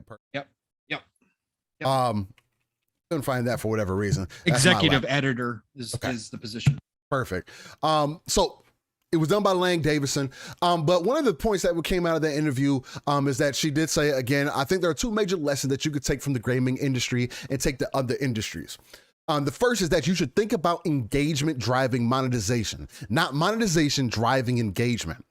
What you want is someone's attention. You want to create something that delights them, and monetization flows from that, giving people the creativity options. My God, if that does not tell you the bigger picture of what Xbox or Microsoft is looking at, then man, you're either blind or deaf or both, because it's blatantly telling you what they're looking at with just that. People are up in arms about NFTs and in buying. God, we didn't even get down that rabbit hole. Yeah, today. we didn't get into that. Yeah, that's a whole other thing with S.T.A.L.K.E.R and everything. People saying, oh, it's delayed because they're taking all the NFTs out. And it's like, anyway, again, man, I don't like to do research, and that's okay. Again, it's neither here or there. Definitely a different conversation to have. But with all the monetization that's currently happening in gaming and everything, for her to make this comment shows you at a executive level, or shows you at an upper management level, how they're approaching this entire situation. It's not about us trying to just hit the gamer upside the head and get as much money out of them as possible. It's about creating games that will cause our gamers to want to invest. And that's the bigger picture. It's not just about, oh, the money first and then the gamer. No, it's the gamer first and then the money. Because at the end of the day, you have to have something there to help. You have to have something there to be a back end for you constantly investing in whatever game. Because she also brought up another good point to where the future of gaming is interlocked with the cloud. Gaming is a complex workload. Most people don't see it that way. A technical fail has consequences. In a video, like you stream on YouTube or whatever else the case, the wheel spins and you just refresh the page. In gaming, you may lose progress. Gaming is interactive. It takes years of work and it doesn't end after launch. You're constantly updating and integrating, which translates into other industries. And if we can solve it for gaming, we can solve it for anything. Bro. Yep. They see the bigger picture. They're working on the back-end infrastructure for their entire business model, than just looking at the money on the front side and say, yeah, we got to bring some more money in. No. How are we going to allow the creators more opportunities? How can we get more people involved in our ecosystem? Where she kind of goes into where Play Anywhere extends the reach. Game creators are digital natives. Being able to supply what they need is important to develop something a multitude of creators can use. And which is kind of why you're seeing that influx of creators saying, man, yeah, Gamepass is great. Or where you're seeing these different people saying, hey, damn, Gamepass has allowed me to do things that I wouldn't have been able to do otherwise. I was able to get more attention than I would have if I would have just put my game out on the market. Next thing, we ship our culture, diversity, and presence into other countries, from people who develop the games to people who engage with creators. Dan, I'm just running down some of the information I pulled from that interview to speak on that bigger picture. Go ahead, Steel. Are you still showing us live? We dropped, like, all of our listeners dropped, and Splendiferous is saying, are they coming back or what? Oh wow, did we? Can everybody hear us? Can everybody see us? Can everybody see us? What's going on? Yeah, because we went from we went from like 20 some live to like 7. Hey. Yeah, I mean, it says we're still live. Okay. I do see some drop frames here. It has us in the. I've gotten plenty of stream going in. All right. Hopefully it'll fix on the back end. It must have been a YouTube glitch. Maybe. Hopefully it'll fix itself on the back end. Yeah. I guess I'll go ahead and work it. We'll just work through this like it's normal. And then the last kind of point that I want to make is that and then that was pretty much it, because then it leads right back into the whole monetization thing, and how it's more about creating games to more so engage monetization more so than anything else. From some of those points that I pulled out of there, Pong, how are you feeling about that? How does it kind of make you look at not only Sarah Bond, but kind of more so the upper management and how they're treating the gaming industry moving forward? What are you thinking? Yeah, again, this all goes back to just what I was saying after the Phil interview, right? This is the philosophy that Phil has instilled. But again, Sarah Bond was much more on the business side of things in this interview. Right. And she talked a lot about the role that they play in making sure the content that they're putting out there is accessible. That they give the developers the creative tools necessary so that they can go ahead and take advantage of what they're trying to do in that accessibility. phase, which is make sure that their games that they create are streamable to a phone, to a tablet, to an app, to whatever's going on, a console, a PC, it doesn't matter, and make sure that that creativity is all there, freed up, so they don't have to worry about that, because she talked about how expensive it is, which we all know, to make a game, right? And what a risk it is. And they want to lighten that load by making sure the tools are there to allow that creativity to flourish across all platforms, no matter what you're making it for, right? And that's what they want. And to your point, Steele, about your first point was a great one that she brought up, as far as making sure that the content drives the monetization, not the monetization driving the content. Yeah, exactly. Right? That's huge. It's something we've been talking about nonstop. That's what people don't understand. And again, it's one thing to talk, but we've seen and heard from the developers underneath the Xbox umbrella, this is the new Xbox. Xbox is hands off, letting the creatives do what they do best, not putting those expectations on them to do it a certain way to make sure that it makes a certain dollar amount. Of course they want it to be successful. Of course, from a business side, as we just talked about, without this business, we wouldn't be playing games right now. There's money involved. There's big money involved. We're not talking about small risks here. So does there have to be some direction? Yes, but what she's saying is that the games need to come out first. That content has to be the main part that drives the engagement and the monetization at the end of the day. So that means those games have to be good. Those games have to come out in a quality state. Those games have to have the vision of the creator to appeal to people, that brings people into the ecosystem. That's what they want. And again, that was a huge, huge point. Also in that interview she went into, Steele, they asked her specifically why Microsoft is so interested in gaming. And this is when you pull back. And again, we all know this stuff, right? Anybody who's not willfully ignorant or intellectually dishonest, anybody who pays attention the way that we do to the industry has known why they're here. But she laid it all out step by step. Look, Microsoft is interested in gaming because of what it does for their server business. Right. That's what this is all about. It works hand in hand with their server business because it just isn't about the gaming industry. It's about all the other thousands of industries that Microsoft Corp has their hands in, because the future for all industries is the cloud. And she made that point. It's not going, whether you like that idea or not, it's a fact. So many are already moving to the cloud. At some point, every single business, every single industry, unless it's a little mom and pop food store somewhere, or like a vegetable stand somewhere off the side of a farm, and even they may use the cloud for some of their finance stuff. Unless you're that, chances are you're going to be connected to the cloud in the future if you're not already. And so what this does is, gaming is one of the most complex things you can do within the cloud.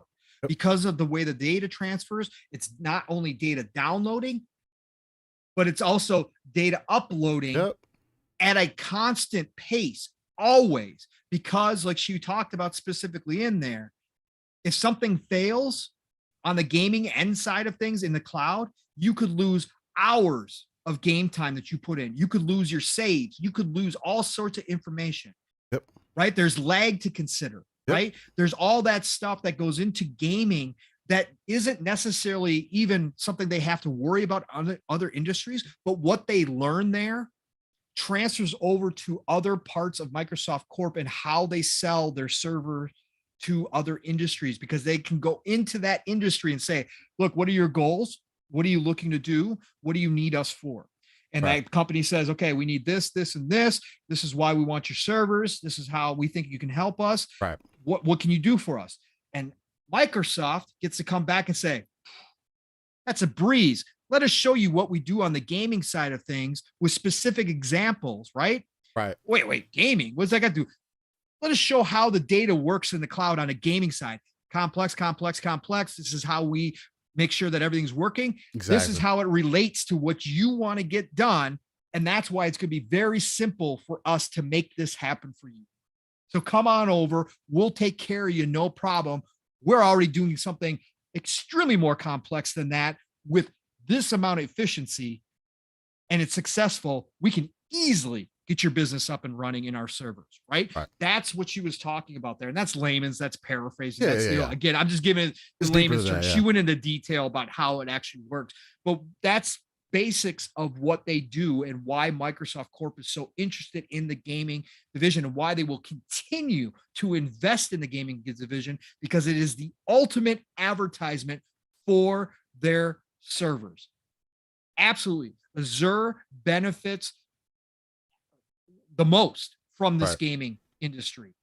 And so that's why they are so invested in doing this now. It is the perfect vehicle. Also, she talked about how Game Pass is looked at internally as a platform, which we've all been talking about it as a platform for a very long time. But she said that was definitely an aha moment for them when they realized that they had created a platform within a platform. And then she said, actually, when you step back and look at Microsoft as that service and software company that it is, of course, they're going to be good at creating a platform. Of course, they're going to create a platform within a platform. That's Microsoft's entire history. So she said it totally made sense when they realized what they were doing and what they had on their hands. Right. And that's when it really took off. So just an awesome interview, man. You did a nice job breaking it down as well with all your points.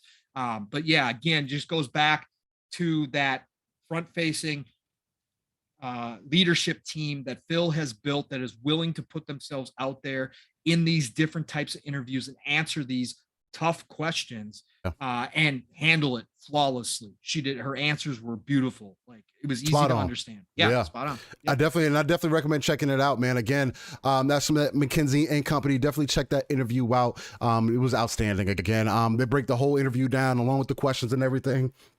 Sorry I didn't have that on the front end of it. I didn't want to have the question set up with individual answers that I did take the notes on. Something happened with that, my previous notepad, but it's perfectly fine. It is what it is. With that said, though, ladies and gentlemen, I do have to say it has been one amazing episode 40. Again, we're about 12 episodes away from about a year, well, exactly a year doing this. So that's an amazing thing just to think about. We'll be right back in right around E3 time when that happens, talking about all that hype, seeing what's going to end up coming in on the back half of our year. So definitely stay tuned in for that. Hopefully you guys enjoyed the content. Hopefully the connection issues weren't too bad for some of you. I did see a lot of drop frames on my end. So hopefully it doesn't affect it on the audio side for too much. Again, I am also recording it on my end. I don't know what happened there. Definitely gonna have to see about possibly just resetting some things on my end. Maybe that'll fix it. Or maybe somebody try to take us down and hit us with a DDoS attack or something. But hopefully that's not the case. But we'll end up seeing. With that being said, though, ladies and gentlemen, I do want to thank you all for being here on episode 40. Sorry to cut it short, but there are some family gatherings that I am going to do. Gotta go see Spider-Man, man. As y'all see on the shirt today, much love. But just to lead us to victory, again, shout out to everybody in the chat. For anybody that got disconnected and ended up coming back, much love and shout out to y'all. Y'all have an amazing rest of your day. You can find me, Steel Rain, everywhere. Type it in your search bar. The T is a 7. You'll more than likely find me. Hit me up in a message if you want a game, whatever the case might be. Again, I've been knee deep into Halo, back and forth in the Anvil. Me and Pong might get back into that. Maybe some Battlefield again. Who knows? Later on. With that being said, though, ladies and gentlemen, other than that, you can find me every Saturday morning right here with my brother from another Pong Soul, 9 a.m. Central, 10 a.m. Eastern, 3 p.m. UK time, and much love to everybody for that. But other than that, y'all stay easy, stay blessed, and I'm going to pass it off to you, Pong. Yeah, let's get out of here. You are crunched. So let's do this. Great show. Fantastic show. Chat. Love you all. Thank you for coming out and supporting us. Episode 40 of Living Splitscreen in the books. Love you. Nothing but respect for each and every one of you. Lots of great conversation again today. That's what Steel and I love to see. Pong Soul, Xbox, Twitter. You know the drill there. Tonight, the Shop Podcast, PTK Blam, Centurion, Fuzzy Belvedere. Join us. It's fun time. End your Saturday night right. It's a quick show, usually 2 hours or under. Just come on over and check us out. PTK Blam's channel, The Shop, 8 p.m. Eastern, 7 o'clock Central Time. Otherwise, Tuesdays, Xbox Factor Podcast, Mr. Boomstick, Double Barrel Gaming, 12 p.m. Eastern, 11 o'clock Central Time. Archimedes, Mav when he's available, 3-Bit when he's available. Mr. Joanna Dark is now a part of the show because Zemi had to leave, and myself, 12 p.m. Eastern, 11 o'clock Central Time. Thursdays, PM in the PM, Pong and Mav in the PM, 2-man show just like this, 7 p.m. Eastern, 6 o'clock Central Time. You will love it as well over there. So that's Fun Speculation Channel on Thursday nights. Fridays, Xbox Ultimate, 9 p.m. Eastern, 8 o'clock Central Time. The Great 8 now, as we like to say. We had Fork Boy on last night. Come check out Xbox Ultimate. We always have a good time over there. It didn't go left until the end of the show, surprisingly enough. And then the last half hour was way left. Anyways, fun time. Otherwise, we'll be back here next week for episode 41 of Living Splitscreen, God willing. So please spread the word.